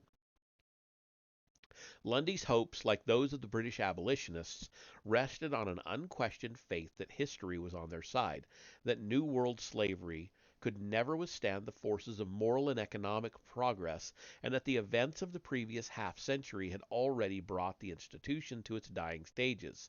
Let us take a realistic assessment of these hopes, in view of our present knowledge, without becoming enmeshed either in technical disputes or in the controversies over the precise relationship of slavery to modern capitalism. It will sim- it, it will simplify matters if we first view slavery as a declining institution, taking note of the circumstances and trends which appeared to give substance to the abolitionists' hopes. We can then turn to evidence of a less promising kind. The abolitionists' optimism drew its chief support from the history of the African slave trade and the sugar colonies it supplied. Since New World slavery originated in the sugar colonies, any weakening of the Caribbean South Atlantic system seemed to doom the institution at its source. According to the best available estimates, between 60 and 70% of all the Africans who survived the voyages to the New World were destined for Europe's sugar colonies. It was Europe's increasing demand for sugar that fueled the Atlantic slave trade, depositing dense populations of black workers first in the Portuguese Isles off the West African coast, then in northeastern Brazil, Barbados, the Leeward Islands, Jamaica, St. Domingue, and last of all, Cuba, transforming them all into plantation societies. Plantation agriculture also expanded outward to areas unsuitable for sugar, such as the interior valleys and uplands of tropical regions or the coastal lowlands of more distant and temperate zones. By the second half of the 18th century, there were relatively large concentrations of black slaves not only in the sugar colonies but in the mining regions of Brazil and present-day Colombia, along the rice coast of South Carolina, and in the tobacco country surrounding Chesapeake Bay, forming an outer orbit so to speak, smaller numbers of slaves had been spun off to the towns and port cities to the larger what spun off to the towns and port cities to the larger commercial farms and domestic industries. Yet only in certain limited regions did the plantation shape and then come to dominate the entire structure of a society. And if such societies showed evidence of a sudden loss of energy and wealth, it was not unreasonable to assume that the satellites of the slave system could not long survive. From the very start, the immense profits of sugar cultivation had been won at a heavy social and economic cost. Given the Caribbean traditions of frontier lawlessness, piracy, and plunder, it was perhaps unlikely that any of the islands would develop balanced economies or attract settlers who would look to their colonies' long term welfare. Yet the first English settlers in Barbados were much like those in North America. It was the sugar revolution of the 1640s, as Richard S. Dunn has ably demonstrated, which soon created a strong and cohesive planter class, which consolidated the best islands in the hands of a few wealthy proprietors, which led to the continuing emigration of both successful and unsuccessful whites, and which transformed Barbados into the richest English colony in the New World, but one from which most English settlers longed to escape. Barbados was the first English colony to gravitate toward the extreme model of speculative profits, absentee proprietorship, monoculture, soil exhaustion, a stunted institutional life, and a white population notorious for its vulgarity, alcoholism, and general improvidence. By 1712, the colony's white population was hardly half as large as it had been in 1655. In the same interval, as a result of heavy importations from Africa, the number of slaves had more than doubled. The famed opulence of the West Indian planters rested on a fragile base that would begin to disintegrate if sugar prices fell, if production costs rose, or if it became more difficult to purchase provisions, secure credit, or compete with rival colonies which contained expanses of undepleted soil. The sugar colonies were also extraordinarily vulnerable to natural disasters, such as hurricanes, as well as to easy devastation by wartime enemies.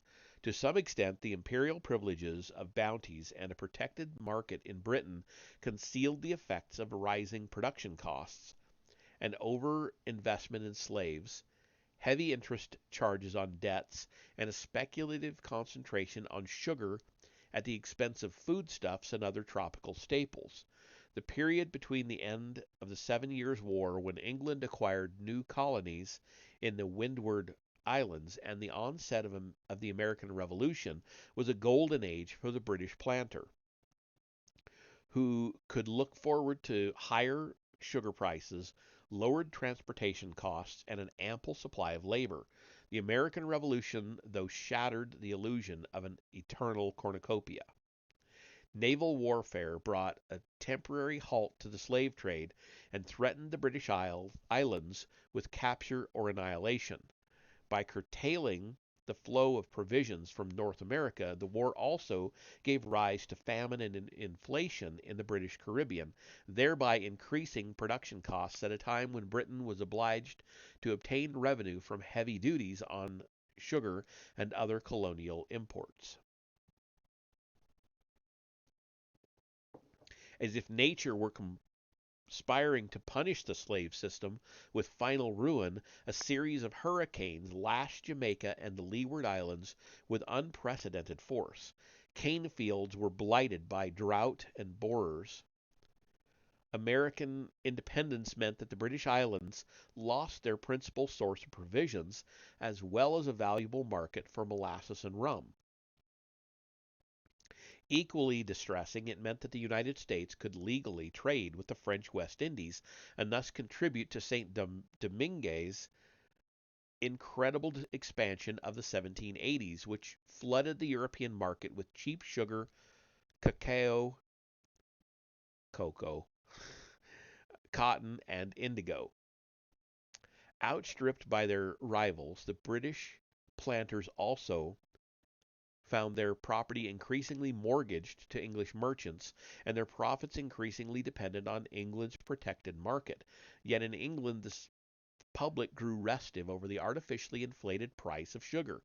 In 1791, the East India Company began marketing Bengal sugar, which, though disadvantaged by a discriminatory duty, successfully competed with the West Indian product. In 1700, British planters had supplied nearly half the sugar consumed in Western Europe. By 1789, St. Domingue alone was exporting more than all the British colonies combined. But the revolutionary destruction of St. Domingue created beginning in 1791, created a sudden and massive shortage in the world's supply of sugar. This occurrence, in turn, stimulated production in the British colonies as well as in Cuba and Brazil. But if the 1790s temporarily revived speculative hopes, the Napoleonic Wars exposed the inflexibility of the British planter class, a class which had been created by purchasing slaves and monopolizing the choicest lands for sugar, which had equated success with a life of ease and luxury in the mother country, and which had always shown more interest in achieving independence from the Caribbean, with its hot and dingy towns, its hordes of Negroes, and its knavish class of overseers and managers, than in helping to build a viable society. For a time, British speculators rushed to the recently conquered territories, such as Trinidad and the Dutch Guianan colonies of Essequibo, Demerara, and Berbice, where virgin land offered new prospects for quick fortune and early retirement. But in the older colonies, land values dropped and bankruptcies multiplied.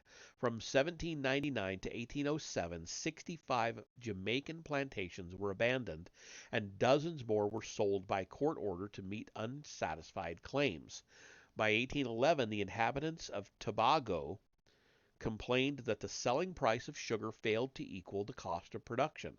As a result of the successful parliamentary campaign to outlaw the slave trade, British planters increasingly saw themselves as the victims of economic and political persecution and became convinced, not without reason, that oppression of the West Indies had somehow become the road to popularity in England. In 1822, Britain finally abandoned the mercantilist restrictions on West Indian trade and permitted her colonists direct imports from the United States and exports to Europe.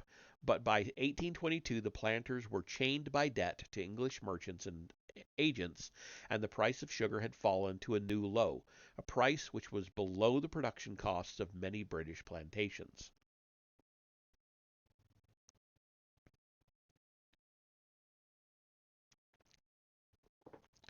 The decline of the British West Indies, coupled with the explosive destruction of St. Domingue, seemed to support the view that New World slavery was well on the road to extinction.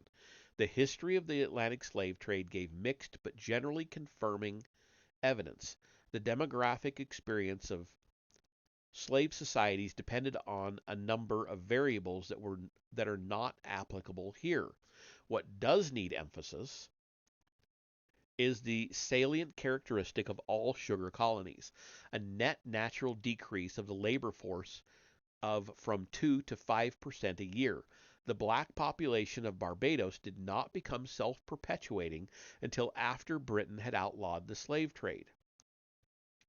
In Jamaica, the deficit lasted until after emancipation. Accordingly, the Caribbean and Brazilian economies required the continuing importation of African labor.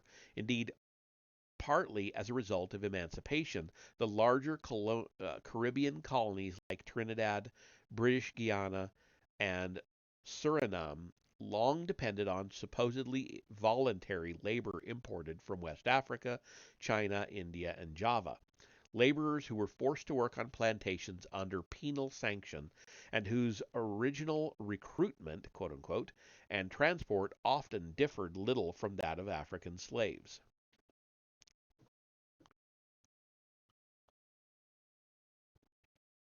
Beginning in the early 16th century, slave imports from Africa rose gradually to a high plateau in the mid 18th century when the small sugar colonies had acquired sufficient stocks of labor and were mainly concerned with replenishing losses from population decrease.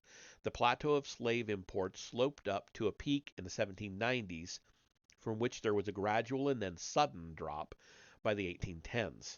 As Philip D. Curtin has pointed out, the total New World slave imports began to decline as a result of the disruptions of the Napoleonic Wars before England before either England or America had outlawed the slave trade.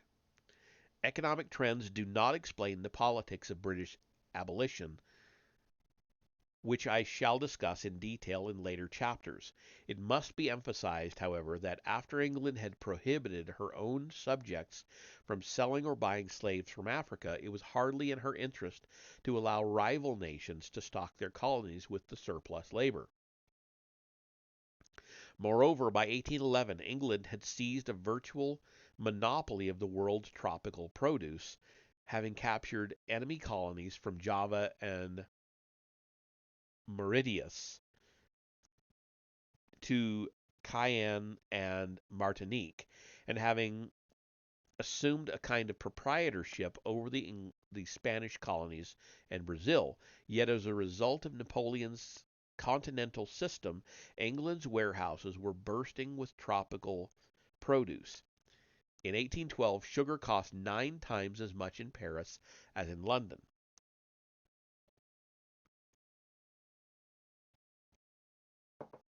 Wholly apart from the moral and ideological considerations, it only made sense for Britain to commit herself to the international suppression of the slave trade, the continuation of which could only augment the production of tropical staples, add to the glut outside Napoleon's domains, and provide neutrals with more goods to smuggle through the British blockade. There were, of course, moral and ideological considerations which gave an aura of righteousness to England's continuing campaign to stamp out the slave trade. British efforts succeeded in increasing the costs and risks, and thus the profits, of the Atlantic traffic. No doubt many more slaves would have been imported into the New World had there been no suppression policy. Britain also succeeded in curbing the flow of slaves from her older settled colonies to the undeveloped lands of Trinidad and Guyana. But total slave imports into the Americas rose again in the 1820s to an annual average of approximately 50,600 compared with 58,800 in the period from 1781 to 1810. The trade then dropped in the 1830s, revived slightly in the 1840s, and declined sharply during the following 2 decades.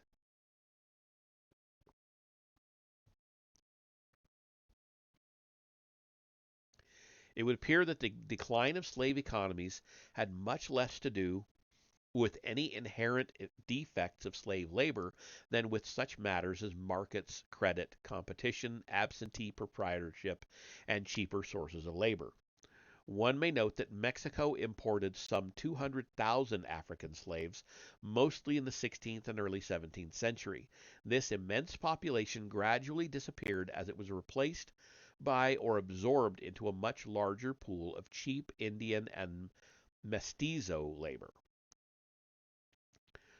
Cuba, to take another Spanish colony, imported some 700,000 African slaves, mostly in the 19th century. This population became the essential ingredient for a highly organized and industrial form of plantation agriculture, which by 1859 was producing 536,000 tons of sugar, or nearly 10 times Jamaica's output in 1790. The abolitionists' optimism failed to make allowance for the flexibility and adaptability of Negro slavery as an institution. The reformers took the British West Indies as the model for all slave societies and presupposed that an end to slave imports would allow economic laws to work toward their inevitable end of freedom. Thus, when the African institution expressed surprise and alarm over the admission of Missouri as a slave state, the British directors imagined the worst result to be a new incentive for the American traders who illegally infested the African coast. Neither they nor many Americans could quite grasp the significance of the fact that the number of slaves in the United States had increased by 33% in the first decade and by a further 29% in the second decade of the 19th century. As Professor Curtin has shown, North America was never more than, quote, a marginal recipient of slaves from Africa, end quote. It is true, of course, that North Americans adapted the plantation system to such crops as tobacco, rice, indigo, and finally cotton. But when compared with the sugar colonies of the New World, the growth of North America's Negro population was something of a demographic anomaly. The best estimates indicate that over the entire history of the Atlantic slave trade, North America received no more than 6% of the Africans imported into the New World. By 1825, however, according to the calculations of Professors Fogel and Engerman, the slave population of the United States represented 36% of all the slaves in the Western Hemisphere. If they had suffered the same natural decreases as the slaves in the West Indies, their numbers in 1800 would have amounted to only 186,000 instead of slightly over 1 million. Yeah, the conditions in the West Indies were far harsher. They were dying off. That's why they were constantly bringing more in to replace them. It was once morally reassuring to assume that this demographic anomaly was undesired. Benjamin Lundy, for example, traveled to Haiti in 1825 to lay the groundwork for a fantastic project to export 50,000 free Negroes a year, a scheme which would allow the quote, gradual abolition of slavery in the United States without danger or loss to the South, end quote.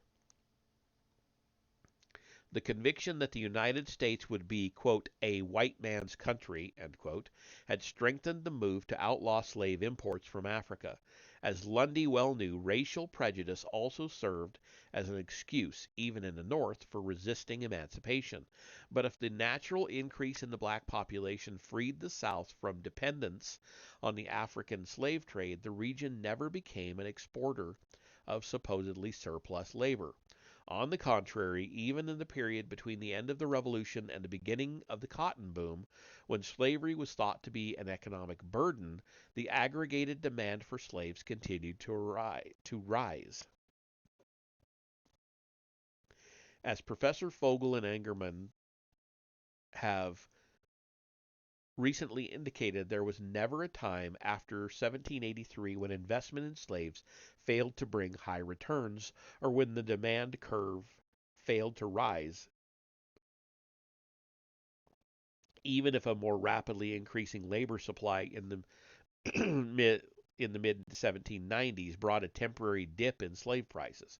In short, racist protestations tended to conceal economic choices based on the immense profitability of slave labor.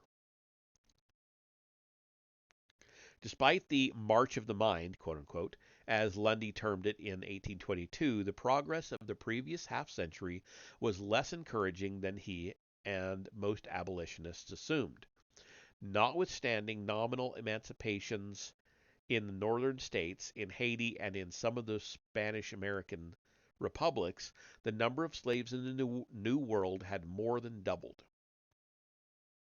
Population statistics for the period are notoriously untrustworthy, but one can be reasonably certain that the number of slaves had doubled in Brazil, tripled in the United States, and increased by sevenfold in Cuba. In Cuba and Brazil, there where there was virtually no abolitionist sentiment, the slave populations had grown more rapidly than the populations of free blacks. Cuba, having undergone an agricultural reorganization, stood on the threshold of a sugar revolution that would demand unprecedented importation of slaves. Brazil had similarly entered the first stages of a coffee boom that would stimulate continuing slave importations as well as an interprovincial trade from the northeastern coastal regions to the interior valleys of the South. In the United States, the population of free Negroes had grown from 1790 to 1810 at a faster rate than that of slaves. From 1810 to 1820, however, this trend had ominously been reversed. By 1820, there were already 10,000 slaves in Missouri and 69,000 in Louisiana, a mark of the speed of southwestern expansion. Moreover, by 1823, directly west of the quote, dark and stormy waves of the Mexican Gulf, end quote, the new Mexican government had reluctantly decided that, for all practical purposes, Texas would be open to settlement by North American slaveholders.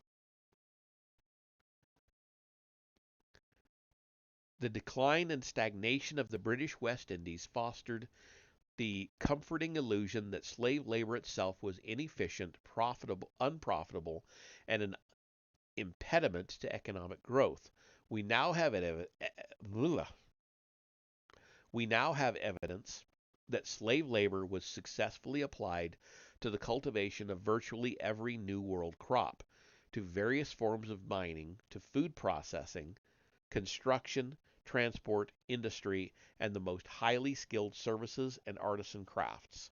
Slave labor proved viable in temperate as well as tropical climates, in cities and towns as well as rural areas, but the actual relationship between slavery and economic progress may have been of less significance in the long run than the changing ideology which defined that relationship.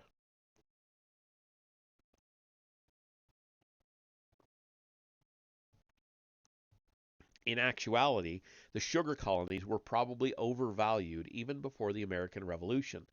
Even then, a quote unquote Second British Empire took shape in the minds of merchants and statesmen who pondered the rising exports of manufactured goods, who studied maps of the Orient, or who speculated on the possibility of civil wars that would open the rich markets of Latin America to British trade. Nevertheless, in 1750 few men doubted that the West Indies were the most valuable of colonial possessions, or that the Atlantic slave trade, as described by Malachi Postlethwaite, was, quote, an inexhaustible fund of wealth and naval power to this nation, end quote. England and France may have been misled by the highly visible wealth that flowed from the sugar islands, but they repeatedly chose to make the Caribbean a major theater of naval warfare. The squadrons that kept speeding westward to protect Jamaica or Guadeloupe proved that sugar was a crucial symbol of national power. The West Indies' decline thus appeared all the more dramatic. Sugar and slaves were not a source of opulence, one discovered, but of debt, wasted soil, decayed properties, and social depravity. The resident planter was not an entrepreneur intent on thrift and social improvements, but a dissolute tyrant, the heir of buccaneers, ready to plunder absentee proprietors or to undermine British trade by conniving with American smugglers. In the popular view, there was thus a total dissociation between the old empire of plantation slavery and the new imperial search for raw materials in world markets. The emergence of the Second Empire involved a repudiation of the first. The second might depend on millions of involuntary laborers, but it was by definition a free world, quote unquote.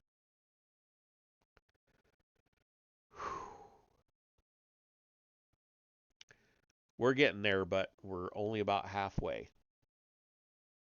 we're on page 62 of, what did I say, 84-ish.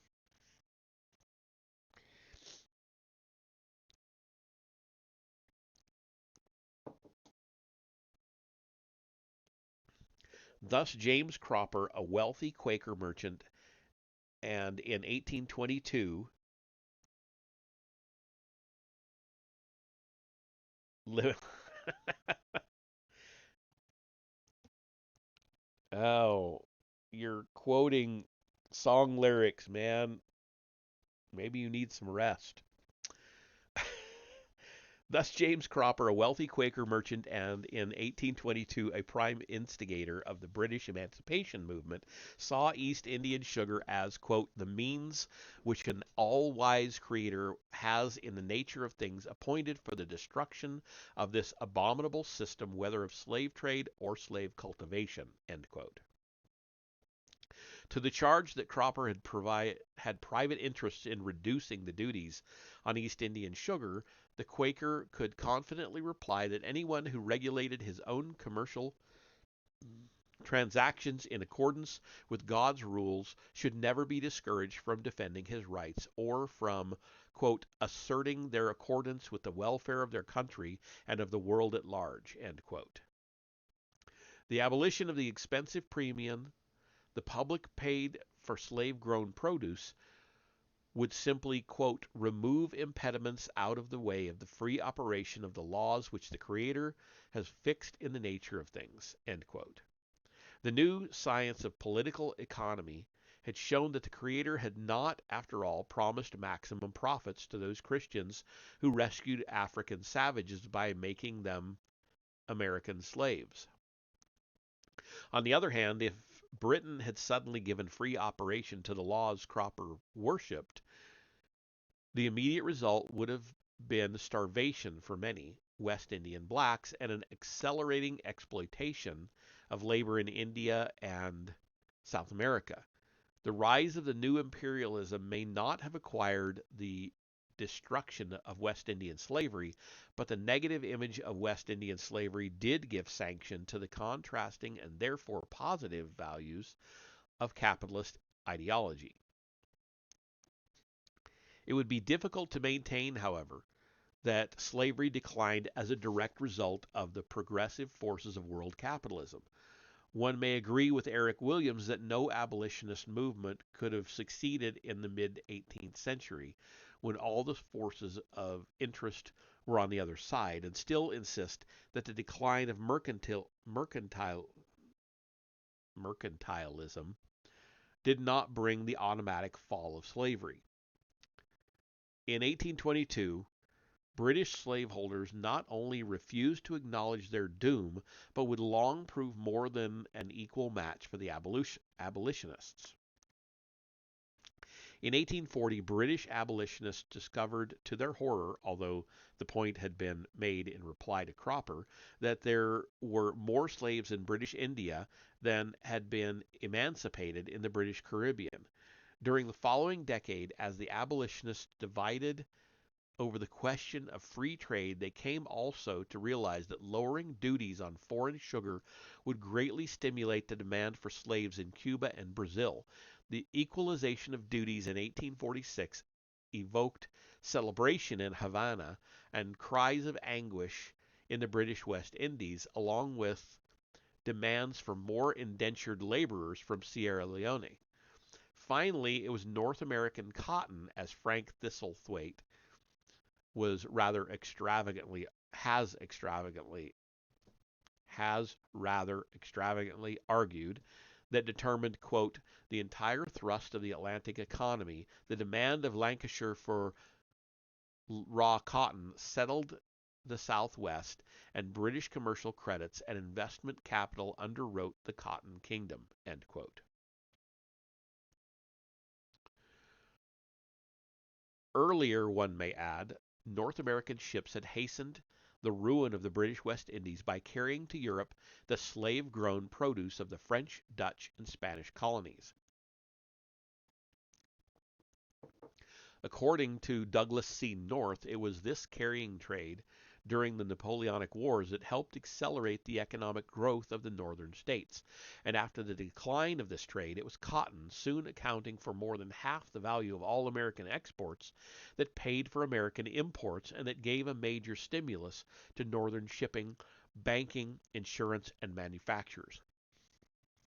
By the early 1820s, Southern slaveholders could reassure themselves, despite a recent and disastrous drop in cotton prices, that their produce was the force that moved fleets of ships between New York and Liverpool, that influenced the flow of investment capital, and brought prosperity to English mill towns and Ohio farms. Yet they were also beginning to ponder a question that had earlier been faced by the planters of St. Domingue and Jamaica. Excuse me. How, in an age of revolutionary ferment, could a minority region, differentiated by an increasingly unpopular institution, maintain its political power and defend its interest against an alliance of hostile groups and factions? The shifting interest of oh, okay, the shifting interests of slave trade diplomacy. Since the African slave trade formed an integral part of the Atlantic imperial systems, it presented a possible target for rebellious colonists wishing to coerce or break ties with a mother country. A boycott on slave imports could at once be a blow to European merchants and creditors, an assertion of economic independence, a measure for increasing domestic security, and a means of attaching the moral stigma of slavery on the parent country as proof of her systemic oppression. In chapters 2 and 3, I shall discuss the attempts during and after the American Revolution to outlaw the slave trade to the United States. For now, let me simply note that in 1774, North America's disavowal of the slave trade was a defiance of British authority. Ironically, after England had relinquished her world leadership in slave trafficking, she acquired the reverse role in the drama of New World independence. Thus, in 1822, as the sovereigns of Europe brooded over the independence movements in Latin America, the Duke of Wellington had official instructions to assure the Congress of Verona that, quote, no state in the New World will be recognized by Great Britain which has not frankly and completely abolished the trade in slaves, end quote. British officials saw no conflict between this policy and George Canning's exclamation of 1824, quote, Spanish America is free, and if we do not mismanage our affairs, sadly, she is English. What? Spanish America is free, and if we do not mismanage our affairs, sadly, she is English, end quote. Okay, that's an odd quote. Maybe it's just because I'm tired. It's not making a whole lot of sense. Accordingly, British recognition of Buenos Aires, Mexico, and Colombia took the form of commercial treaties which embodied a prohibition of the slave trade. With respect to the complexities of slave trade diplomacy and Britain's part in the Latin American struggles for independence, the briefest summary should indicate the ways in which shifting interests during the Age of Revolutions shattered the older imperial systems and isolated the major slaveholding societies. During the 18th century, when England had hatched various schemes for dismembering the Spanish Empire, she had also been happy to supply the Spanish colonies, legally or illegally, with slaves. But by 1808, when Britain's own abolition law went into effect, Latin America presented opportunities of a different kind. One should not discount the humanitarian motives which enabled England to prohibit her own citizens from engaging in the slave trade, nor should one underestimate the effects of abolitionist pressure on later British diplomacy. But other circumstances raised suspicion and resistance in the minds of Spanish, Portuguese, and French statesmen. Most obviously, if the slave trade were simply diverted to new markets, the British West Indies would suffer a competitive disadvantage, and Britain's humanitarianism would bring no benefits to Africa. Thus, in 1822, Canning frankly acknowledged that only a universal abolition could save the British colonies from utter ruin, and added that, quote, the slave trade can be abolished only through Brazil, end quote. On the other hand, attempts to impose abolitionism on a nation like Brazil could well jeopardize British commercial interests. The problem for England, which would perplex much of her later imperial history, was how to reconcile conflicts between the economic and moral, or in other words, cultural, domination of supposedly backward nations. I think, are we in another ad? I don't know. By coincidence, England outlawed her own slave trade at a crucial moment in Latin American history. It was late in 1807 that Napoleon determined to close Portugal's ports to English trade, and in 1808 that he established his brother Joseph on the Spanish throne as part of his campaign to bar British goods from all of Europe. In response to the first move, England safely installed the Portuguese royal court in Brazil, thereby making Rio de Janeiro the capital of the empire. In forging this alliance with the hesitant Prince Regent, England had threatened to seize the Portuguese colonies and had extorted an agreement as the price for her protection that she would be given the most favorable trading privileges with Brazil. While securing a rich market for British commerce, at a time when the United States was threatening commercial war, England also informed Dom Joao, I don't know, Joao with the accent, the Prince Regent, that Portugal should begin taking steps to withdraw from the slave trade. In 1810, virtually with an English pistol at his head, Dom Joao agreed to restrict the African slave trade to certain areas and to cooperate in bringing about its gradual abolition, quote, throughout the whole of his dominions, end quote.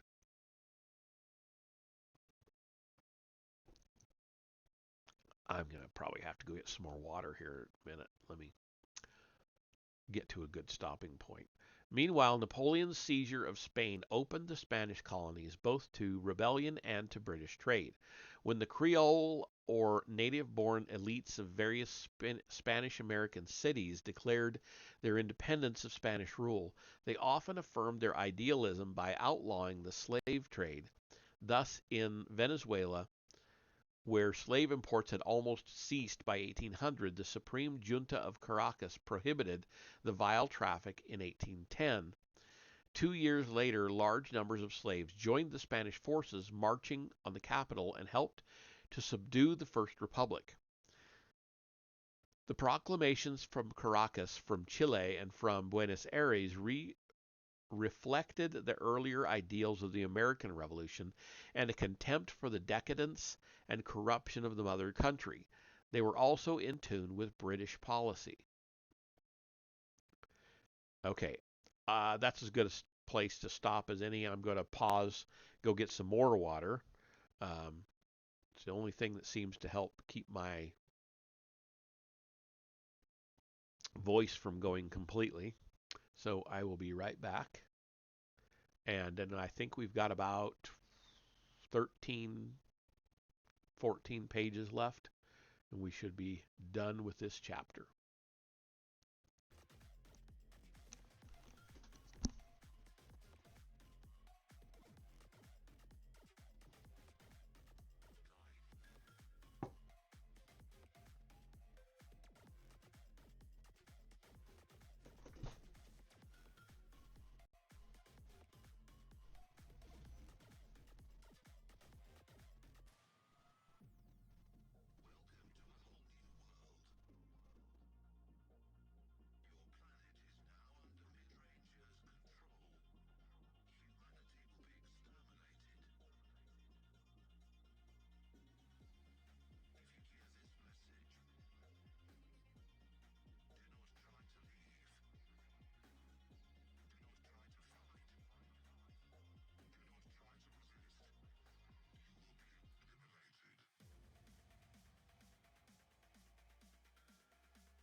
Okay, I was a little bit off. It's 17 pages left. We'll get there. We'll get there. We will finish. Here we go. To complicate matters, England was officially Spain's ally, valiantly defending Cadiz and advancing to liberate the peninsula from French tyranny. In 1811, as the slavery issue began to stir the Spanish colonies, British officials encouraged liberal deputies in the revolutionary Cortes of Cadiz to propose an immediate end to the slave trade. The news of such proposals, which included gradual emancipation, brought immediate alarm to Cuba, where planters had begun to consolidate land holdings and to concentrate on the production of sugar. Spanish officials, including the temporarily deposed king, had no desire to stifle the flow of Cuban sugar or to endorse reforms that might breed further rebellion in the colonies, leading perhaps to the horrors of a new Haiti. As British armies secured more Spanish ground, the Spanish grew more suspicious of British influence. Jamaica, the Spanish observed, had been given ample opportunity to stock her plantations prior to British abolition. Cuba was also beginning to develop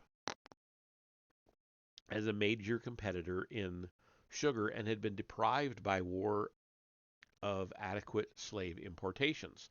Thus began a long charade of negotiations, treaties, delays, and British bribes.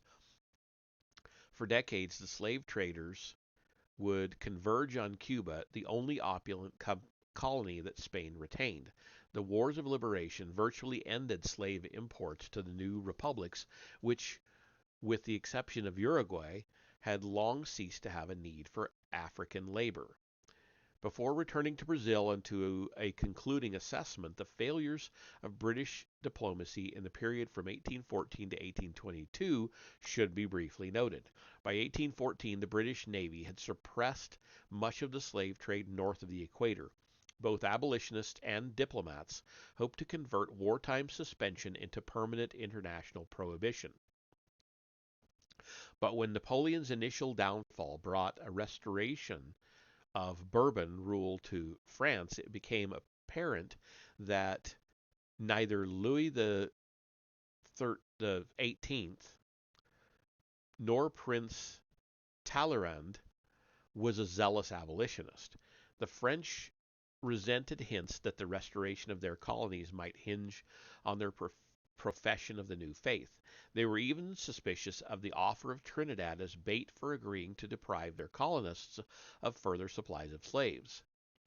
Like the Spanish, they pointed out that the war had given the British colonies a favorable lead in acquiring plantation labor, and since the British Navy was the only force that could suppress the African trade, a mutual agreement on the right of seizure would be tantamount to recognizing England as the constable of the seas.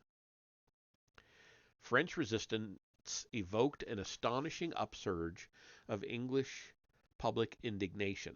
In 1814, the country was alive with public meetings. Hundreds of petitions demanded the universal abolition of the slave trade. Reformers appealed to the humanitarian sentiments of the Pope, of the Tsar of Russia, and of the treaty-making dignitaries of Europe. But at the Congress of Vienna, Castlereagh, the English statesman, could secure only a vague declaration condemning the slave trade. French suspicions were further aroused by English talk of an economic boycott of nations that refused to follow England's altruistic example. Then Napoleon, at the outset of his dramatic 100 Days, issued a decree abolishing the French slave trade, apparently in a bid for English public support. This precedent forced the Bourbon government, whose survival had depended on English arms, to acquiesce to English demands for an abolition law. But since the French neglected to publish the new law, which provided for no enforcement and which failed to make slave trading a crime, ships continued to sail without disguise for West African markets. Reformers could draw encouragement from the unflagging exertions of British diplomats and from the fact that the Holy Alliance piously endorsed the principle of abolition. Yet humanitarian principles, no matter how sincerely expressed, could not overcome nationalistic jealousies and suspicions. Thus, in the Treaty of Ghent, the United States agreed to join Britain in a mutual condemnation of the slave trade. But because of the sensitivity of the issue of search and seizure, which had helped bring on the War of 1812, the Americans refused to allow British patrols to stop their ships. Some years later, when the British minister at Washington asked John Quincy Adams whether he could think of any greater evil than the slave trade, Adams curtly answered that there was a greater evil. There was a greater evil.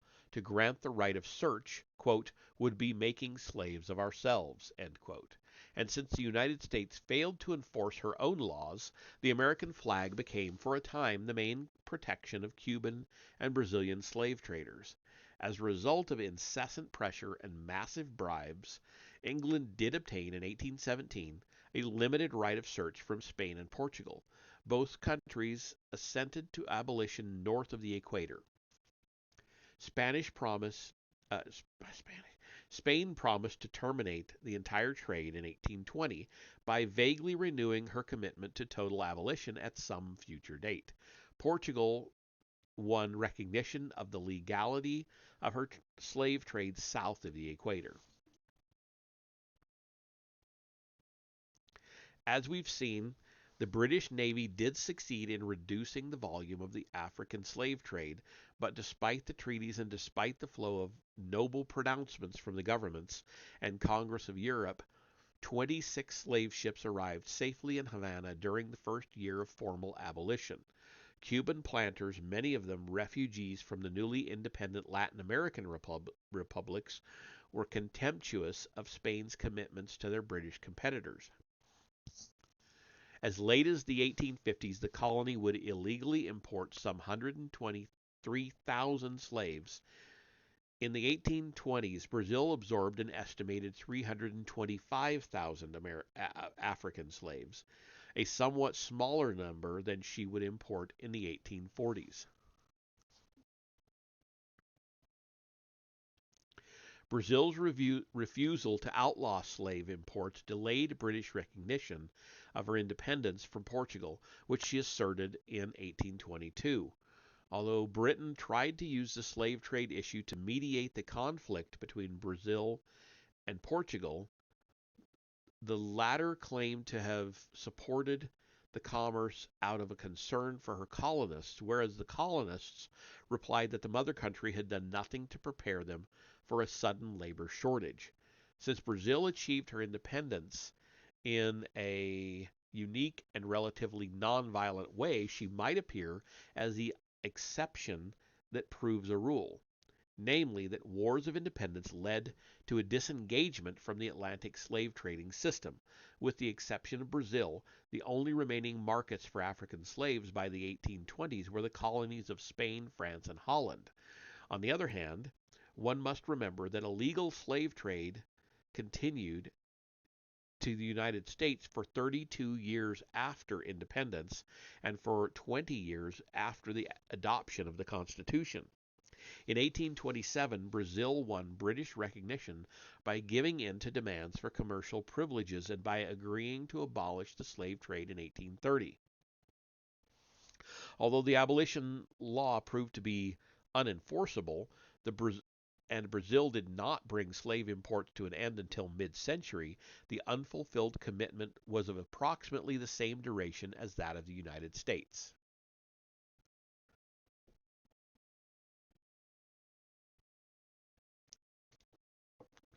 Obviously, the similarity cannot be pressed.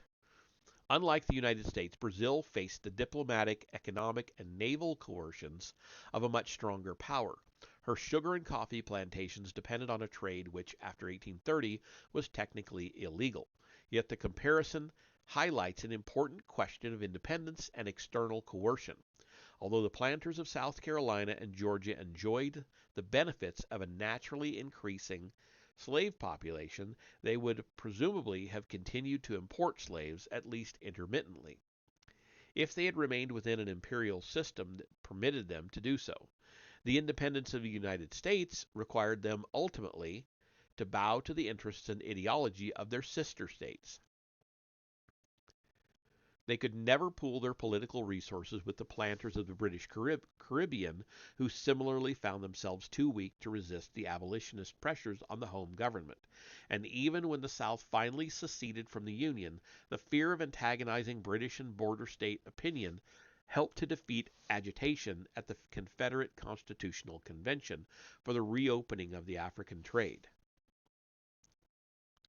Cuban planters had considerably more influence on the policies of Spain, in part because of the weakness of the Spanish government, but mainly because the wars of liberation had removed colonial interests that were not tied to the slave trade and the plantation system.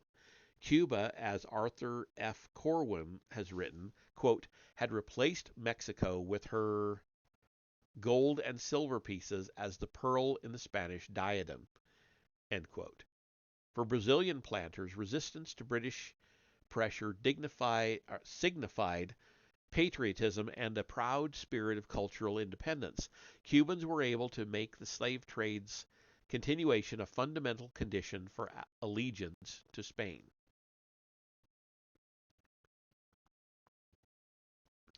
Yet in Cuba, and especially in the urban centers of Brazil, there was a rising bourgeoisie that looked to England as a model of economic and moral progress. More cosmopolitan than the planters of the hinterlands, these groups sought ways to assimilate the commercial liberalism of the 19th century to their own traditional cultures, and for British diplomats and resident bankers, traders, and professional men, there could be no more convincing symbol of civilized liberalism than an avowed abhorrence of the slave trade. If Napoleon had failed to make the principles of the French Revolution a justification for his temporary domination of Europe, England had succeeded in using abolitionism as a moral validation of her triumphant commercial empire. If she failed in the international congresses of 1818 and 1822 to win approval for international maritime police, her continuing crusade won international applause from liberal minds and thus helped to detach a progressive class of Brazilians and eventually Cubans from the interests of the plantation system. Ultimately, England made it clear that she would enforce treaty obligations with naval gunfire. In the meantime, however, she wisely insisted that the abolition of the slave trade should at least appear to be an act of free will, like the choosing of Christ.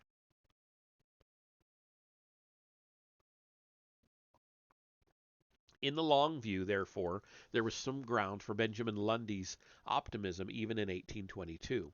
The Age of Revolution, culminating in the independence of Brazil and the Spanish American republics, had been a major turning point in the history of the New World slavery. It had brought a shattering of empires and commercial systems. The great slave regions, the Antilles, Brazil, and the southern United States, had become increasingly isolated and politically defensive. What could be termed the fringe areas of the old slave system had taken divergent paths of economic development. They were now freer to emancipate their small numbers of slaves than they had been as parts of an empire. Instead of spreading outward from the Caribbean, slavery had become circumscribed and dependent, though, of course, it would continue to expand into extensive areas of Brazil and the United States.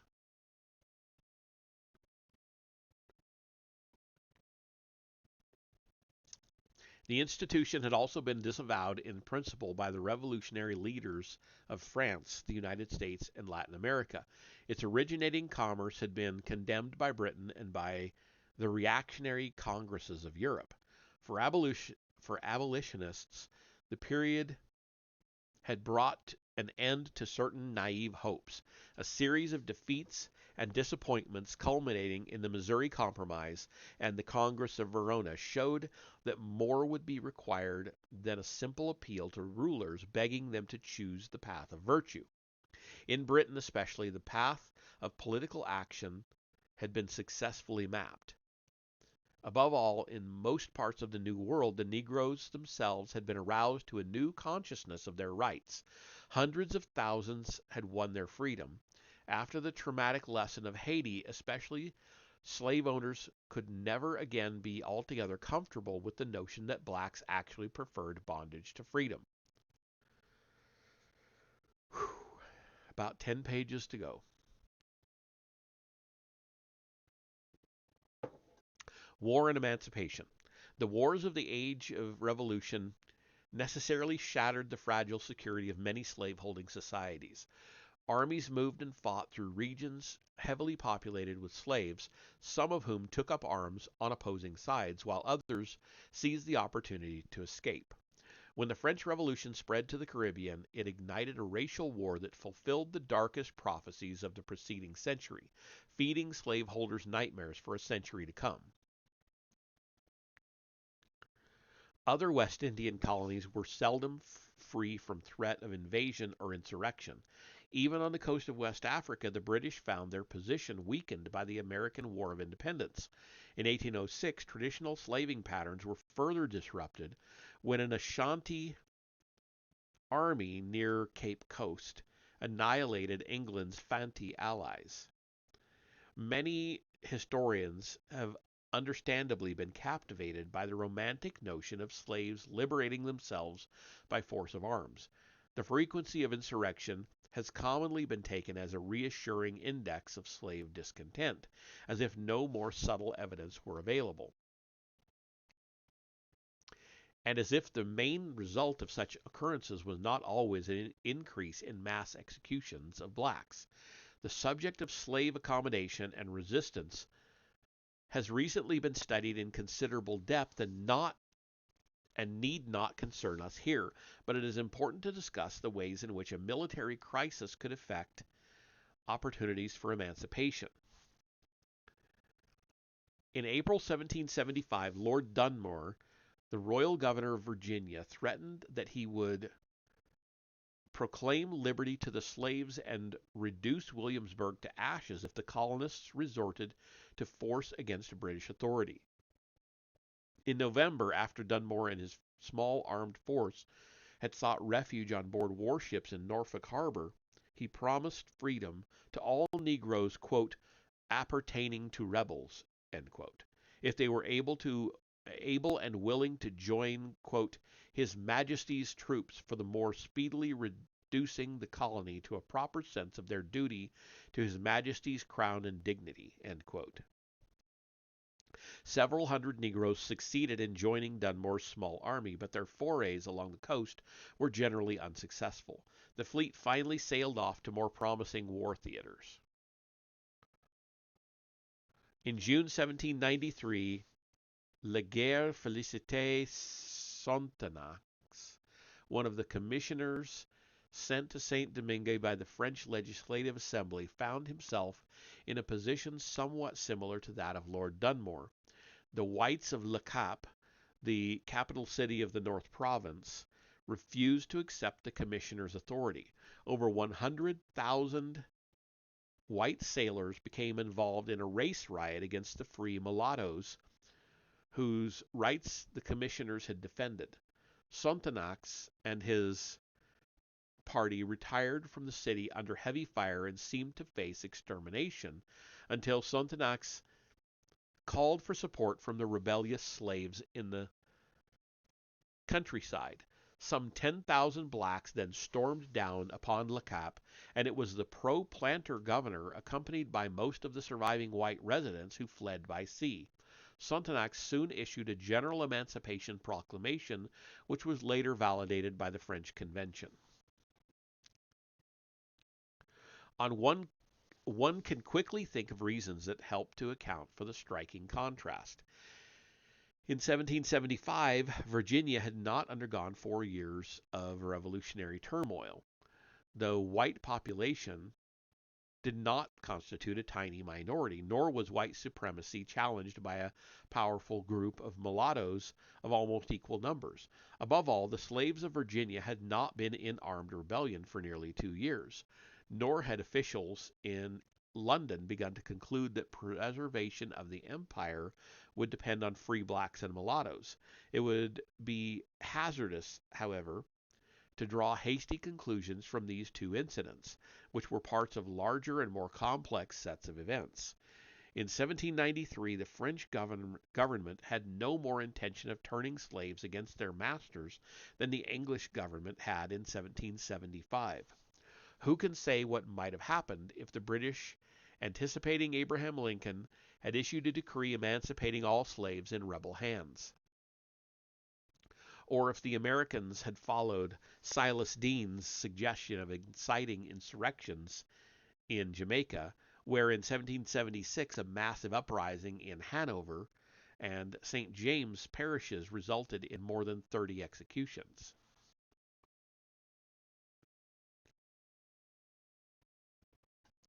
Slaveholding colonists universally deplored the practice of arming blacks, whether slave or free, and often hoped that a sense of common peril would give force to an understood taboo.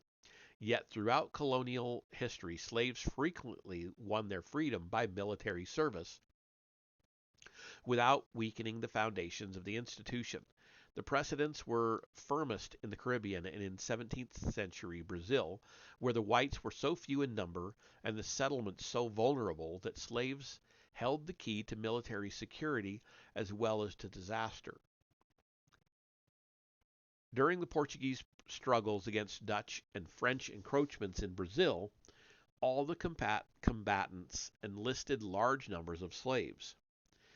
In 1772, when racial war broke out in Suriname, and when Paramaribo was terrorized by armies of fugitives from the surrounding jungle, the Dutch finally armed some 300 slaves with promises of freedom in order to save the colony from annihilation. Similarly, the Jamaicans used black troops to crush the rebellious Maroons of the interior, although the Maroons of Jamaica and other colonies sometimes collaborated with the whites in returning fugitives or suppressing slave revolts. When French warships roamed the Caribbean during the American Revolution, British colonists fearfully armed their more trusted slaves, after first mobilizing them as pioneers for work on fortifications. In North America, some Negro slaves won their freedom by serving in the various imperial wars between England and France. But in North America, the local laws forbidding this practice were more strictly enforced than in Brazil and the Caribbean. The difference, as Carl Degler has pointed out, had nothing to do with attitudes towards slavery, but arose from the simple availability of white manpower. Prior to the American Revolution, the arming of slaves was never more than a question of military expedience, always undertaken with reluctance and with the aim of preserving the slave system. If black soldiers fought with the expectation of freedom, they also knew that if they were captured, they would not be treated as prisoners of war. Moreover, the rules of war were firmer when it came to inciting foreign slaves against their masters. In 1759, for example, the British overruled Commodore John Moore's plan of proclaiming freedom to any slaves in Guadeloupe who would desert or turn against the French. By 1791, French planters themselves were quick to forget traditional rivalries and appeal to Jamaicans as fellow slaveholders who would share a similar fate if St. Domingo were lost. Pleading for troops and money from Jamaica, the governor reported that 200 plantations had been burned and that over 100,000 slaves were in revolt. In September 1793, former Saint Domingue officials accompanied a British expeditionary force from Jamaica that was welcomed by many of the remaining white colonists, notwithstanding the state of war between Britain and France. But revolution and revolutionary ideology transformed the question of arming slaves. At the outset of the American Revolution, blacks in the northern colonies petitioned the local legislatures, appealing to the principle of natural and inalienable rights. Some of Lord Dunmore's armed fugitives wore the emblem "Liberty to Slaves." The thousands of blacks in the South who sought refuge behind British or French lines knew that a new era had dawned, that some deliverer might be at hand. In the Caribbean, British slaves sometimes imagined that their masters were resisting and suppressing the king's efforts to free them. In 1790, this conviction sparked a revolt in Tortola. It was said that slaves leading the great Saint Domingue uprising carried royalist banners and fought to the cry of God and King. Many had also heard heated discussions of the rights of man. The vague and often confused idea of a revolution continued to spread. In 1823, a group of slaves in Honduras addressed a memorial to the Constituent Assembly of Central America, asserting that human bondage was inconsistent with political liberty. The blacks of Boston had made the same point 50 years before. Obviously, revolution meant something very different in the United States, in St. Domingue, and in Spanish America. Even an edict of emancipation meant one thing in a context of social fluidity and relative freedom of opportunity, and something very different in a society that took some form of mass serfdom or peonage for granted. In Mexico, for example, most of the population consisted of Indians and mestizos who were oppressed by the ancient tributes and restrictions of the colonial regime. In 1810, at the time of the Hidalgo Revolt, there were fewer Negro slaves in Mexico than in the state of New York. The ideals of the Enlightenment had won some favor, despite rigid censorship among the educated native-born, or criollos, who often resented the privileges of the Spanish governing elite. But Hidalgo, a parish priest who had once been a professor and who knew French, came to envision a social revolution that went far beyond the aims of Thomas Jefferson.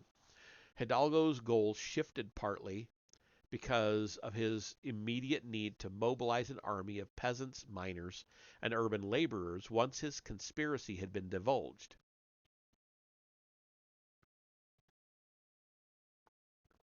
In addition to proclaiming the end of tribute for Indian castas, lower taxes on liquor, and other popular reforms, he announced that the glorious moment had arrived when his brave American nation could throw off the yoke of 3 centuries of oppression. He thus ordered all masters to free their slaves within 10 days upon pain of death. In another decree, before his rampaging mob sacked uh, Guanajuato, Hidalgo declared that freed slaves should have full equality with Spaniards. After Hidalgo had been crushed, his successor, Jose Maria Morelos, also appealed for mass support through an edict of emancipation. But while many conservative criollos could share the rebels' hostility toward European dominion, especially toward a mother country that had become the supine mistress of France, they united to stamp out a movement that threatened to abolish not only the vestiges of Negro slavery, but the traditional relations between labor, property, and wealth. The leaders of the American Revolution were, in their own way, conservative criollos, which helps to explain why, for all the natural rights philosophy embellishing the first state constitutions, Only that of Vermont moved from a ringing statement that, quote, all men are born equally free and independent and have certain natural, inheritable, and inalienable rights, end quote, to a therefore that specifically prohibited slavery. It is true that the Revolution elicited another official anti-slavery elicited other official anti-slavery pronouncements in areas where a zeal for liberty coincided with a small proportion of Negroes. Even the loyalists of Upper Canada finally proclaimed that it was unjust for a people who enjoyed freedom by law, unlike their rebellious brethren to the south, to encourage the introduction of slaves. The crucial question, however, was whether the emergencies of war would require the arming of slaves. Negroes served with valor in the colonial militia at the battles of Lexington and Bunker Hill. But by November 1775, Congress and the leading officers of the Army had decided to exclude even free blacks from future enlistment and to rely as soon as possible on an all-white army. This restrictive policy arose from a sensitivity to Southern opinion, from a fear of British retaliation, and from a desire to make the rebellious forces as respectable, quote unquote, as possible. It is conceivable that sensitivities would have been less acute in an ordinary war fought for somewhat less exalted purposes, when blacks would have been less likely to echo all the fine phrases from the rights of man.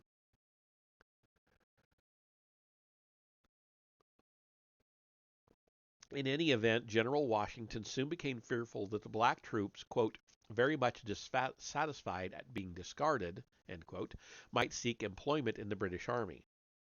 The news of Lord Dunmore's proclamation gave bite to the message. Accordingly, Congress decided to allow the reenlistment of free Negroes who had served in the Army at Cambridge.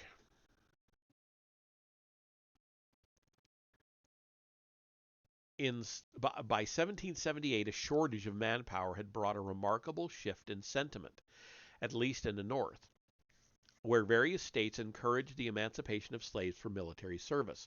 Some blacks served as substitutes for their masters, others as mercenaries hired by committees charged with meeting local quotas. In contrast to St. Domingue and Spanish America, the relative availability of white manpower precluded the necessity of exploiting emancipation as an emergency war measure. Yet it would appear, and much research still needs to be done on the subject, that the pressures of war did much to undermine slavery in the northern states. Not only did Tories appeal to slave unrest, feeding rumors that spread panic among slaveholders in areas like the Hudson Valley, but the disruptions of civil war and British occupation gave blacks plentiful opportunities for escape. Many slaves posed as freedmen when offering to enlist. Others reaped multiple bounties through desertion and reenlistment. As far south as Virginia, the law required masters to free any slave who had served as a substitute. But the major challenge arose when the British occupied Savannah at the end of 1778 and when the theater of war shifted to the Deep South. Even earlier, John Laurens, a young and idealistic South Carolinian and an aide-de-camp to Washington, had dreamed of leading a corps of emancipated blacks in the defense of liberty. He and his father, Henry Laurens, finally helped to persuade Congress to approve unanimously a plan for recruiting an army of 3,000 slave troops in South Carolina and Georgia. The federal government would fully compensate the slaves' owners, and each black, upon the end of the war, would be emancipated and receive a sum of $50. The plan won the full support of generals of the Southern Army, such as Benjamin Lincoln and Nathanael Greene. It did not, however, win the necessary support from the South Carolina legislature, despite John Lawrence's eloquent pleas. One can debate whether a slight change in circumstance or in military fortune might have led to a different outcome. In the world of might have might have been the implication of arming thousands of slaves in the Deep South in a Revolutionary War are incalculable. As a result of the war, many Southern slaves were in fact impressed into service as laborers, engineers, and teamsters. Thousands were freed and evacuated with the British and French armies, yet the war brought no major weakening of the slave system, except in the North. The legislators of South Carolina and Georgia, who had not yet heard of Toussaint l'Ouverture, understood the potentialities of revolution. We're almost there. It might have been otherwise if the British government had approved Dunmore's proposal to conquer the South with an army of 10,000 blacks. In South America, the Spanish royalists forces later showed similar reluctance, but discovered that black troops were indispensable for crushing the first independence movements. In response, as early as 1813, Juan de Corral saw that the Patriots' cause would require a manumission of slaves. The following year, as temporary dictator, he secured a law for gradual emancipation in Antioquia. In Venezuela, Francisco Miranda promised freedom in 1812 to any slave who would fight the Spaniards for 10 years. Similarly, when the Viceroy of Peru invaded Chile in 1814 to suppress rebellion, Jose Miguel Carrera decreed freedom for slaves joining in the resistance and tried to coerce support from both Negroes and their owners. With the example of Haiti before them, the Spanish rebels and royalists were, if anything, more fearful of arming slaves than their Anglo-American counterparts had been a generation before. Yet the struggles for independence were much more prolonged than the American Revolution. The rebels had similar resources of free manpower, and no ally like France intervened to reinforce the patriot armies and limit the mother country's ability to send soldiers and supplies. For a time, the rebels hoped to appeal to the English as fellow slaveholders to send troops to suppress, quote, the bandits and fugitive slaves who carry pillage, death, and desolation to many of the best settlements and haciendas, end quote. But by 1816, Simón Bolívar had found an ally in Haiti and had concluded that slave emancipation provided the key to independence. Bolivar soon discovered, however, that few slaves yearned to die for the cause of their Criollo masters, and that Venezuelan masters were no more eager than South Carolinians to see field hands transformed into soldiers. Fearing a second and perhaps bloodier Saint Domingue, even the Liberator assured slaveholders that his policy arose from military necessity and should not be confused with a general emancipation. During 1819 and 1820, the Patriot Army in western New Granada enlisted nearly 3,000 Negro slaves, but General Francisco de Paula Santander finally put an end to such recruitment and ordered all Negroes not needed by the army to return to their mines. It is difficult to assess the effects of war on Spanish-American emancipation when compared with the American Revolution. The wars of liberation brought greater social disruption and more directly undermined plantation discipline. Both rebels and royalists found themselves forced to make far greater use of black manpower. By 1821, both in Gran Colombia, including Venezuela and Ecuador, and Peru, Republican Congresses had committed themselves to a policy of gradual emancipation. Yet the proportion of slaves in the populations of these countries was no greater than in the northern United States at the time of the Revolution. The process of gradual emancipation took approximately as long in Venezuela and Peru as in New York. In various parts of the New World, the need for troops brought freedom for thousands of slaves and in some areas helped to weaken the plantation system. But only in Saint Domingue did revolution and independence lead to mass emancipation, and only in Saint Domingue did blacks wrest power from the hands of whites. And by 1823, unfortunately, the example of Haiti gave little encouragement to the anti-slavery cause. Constantly fearing reconquest by France, its independence unrecognized by other nations, the Republic had suffered years of domestic turmoil, war, and economic quarantine.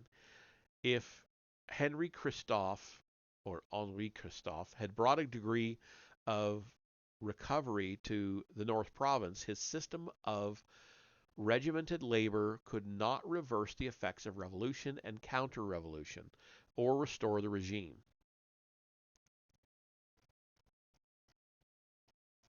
What the hell? I thought I was... Okay. I've got 2 pages left.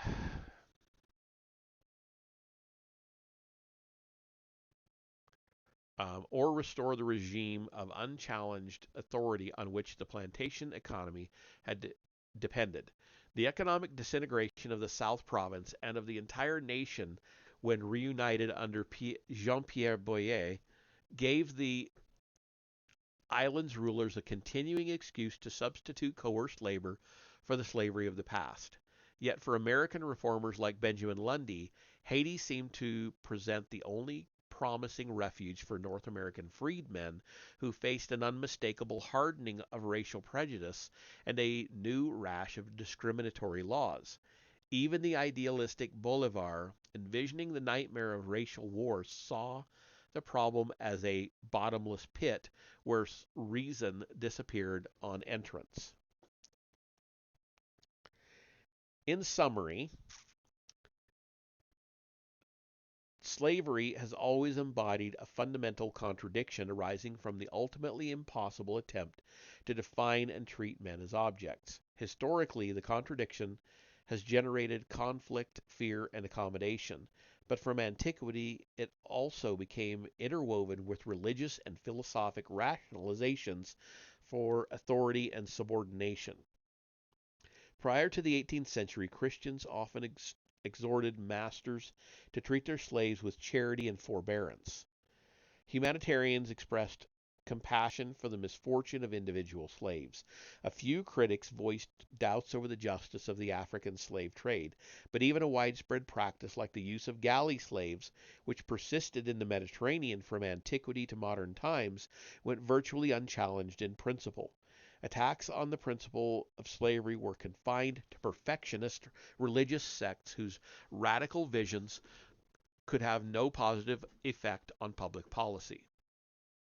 By the 18th century, however, profound social changes, particularly those connected with the rise of new classes and new economic interests in Britain and America, created an audience hospitable to anti-slavery ideology.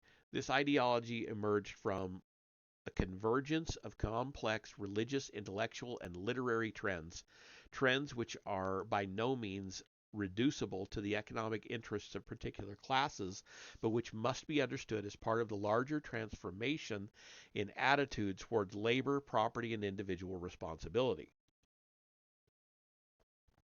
By the 1770s,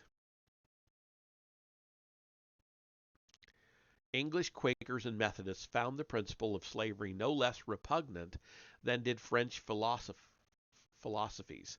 The institution's traditional sanctions had been repudiated by leading philosophers, political economists, and authorities on jurisprudence. Yet the consequences of this shift in intellectual history would largely be shaped by the material conditions and circumstances of the subsequent half century.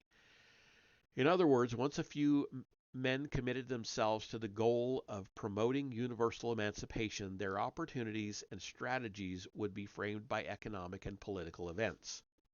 The Age of Revolution coincided with the economic decline of the older sugar colonies in the Caribbean.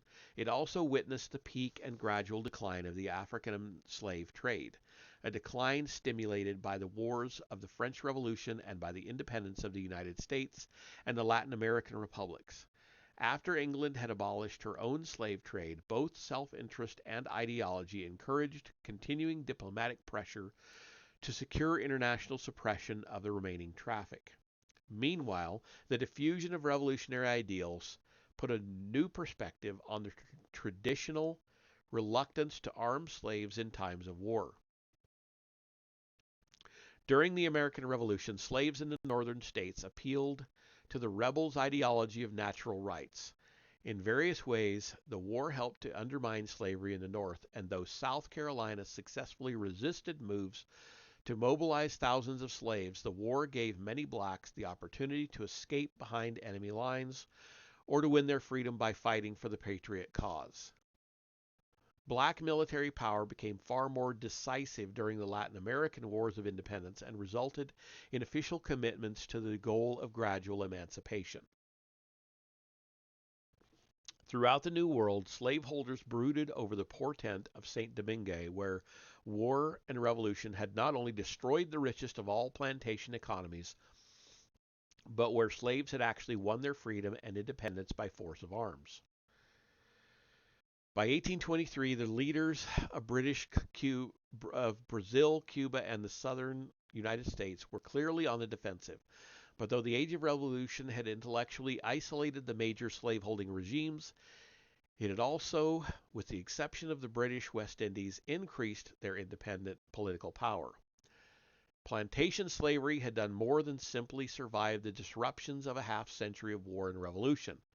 The system had proved to be far more vigorous, adaptable, and expansive than critics had imagined.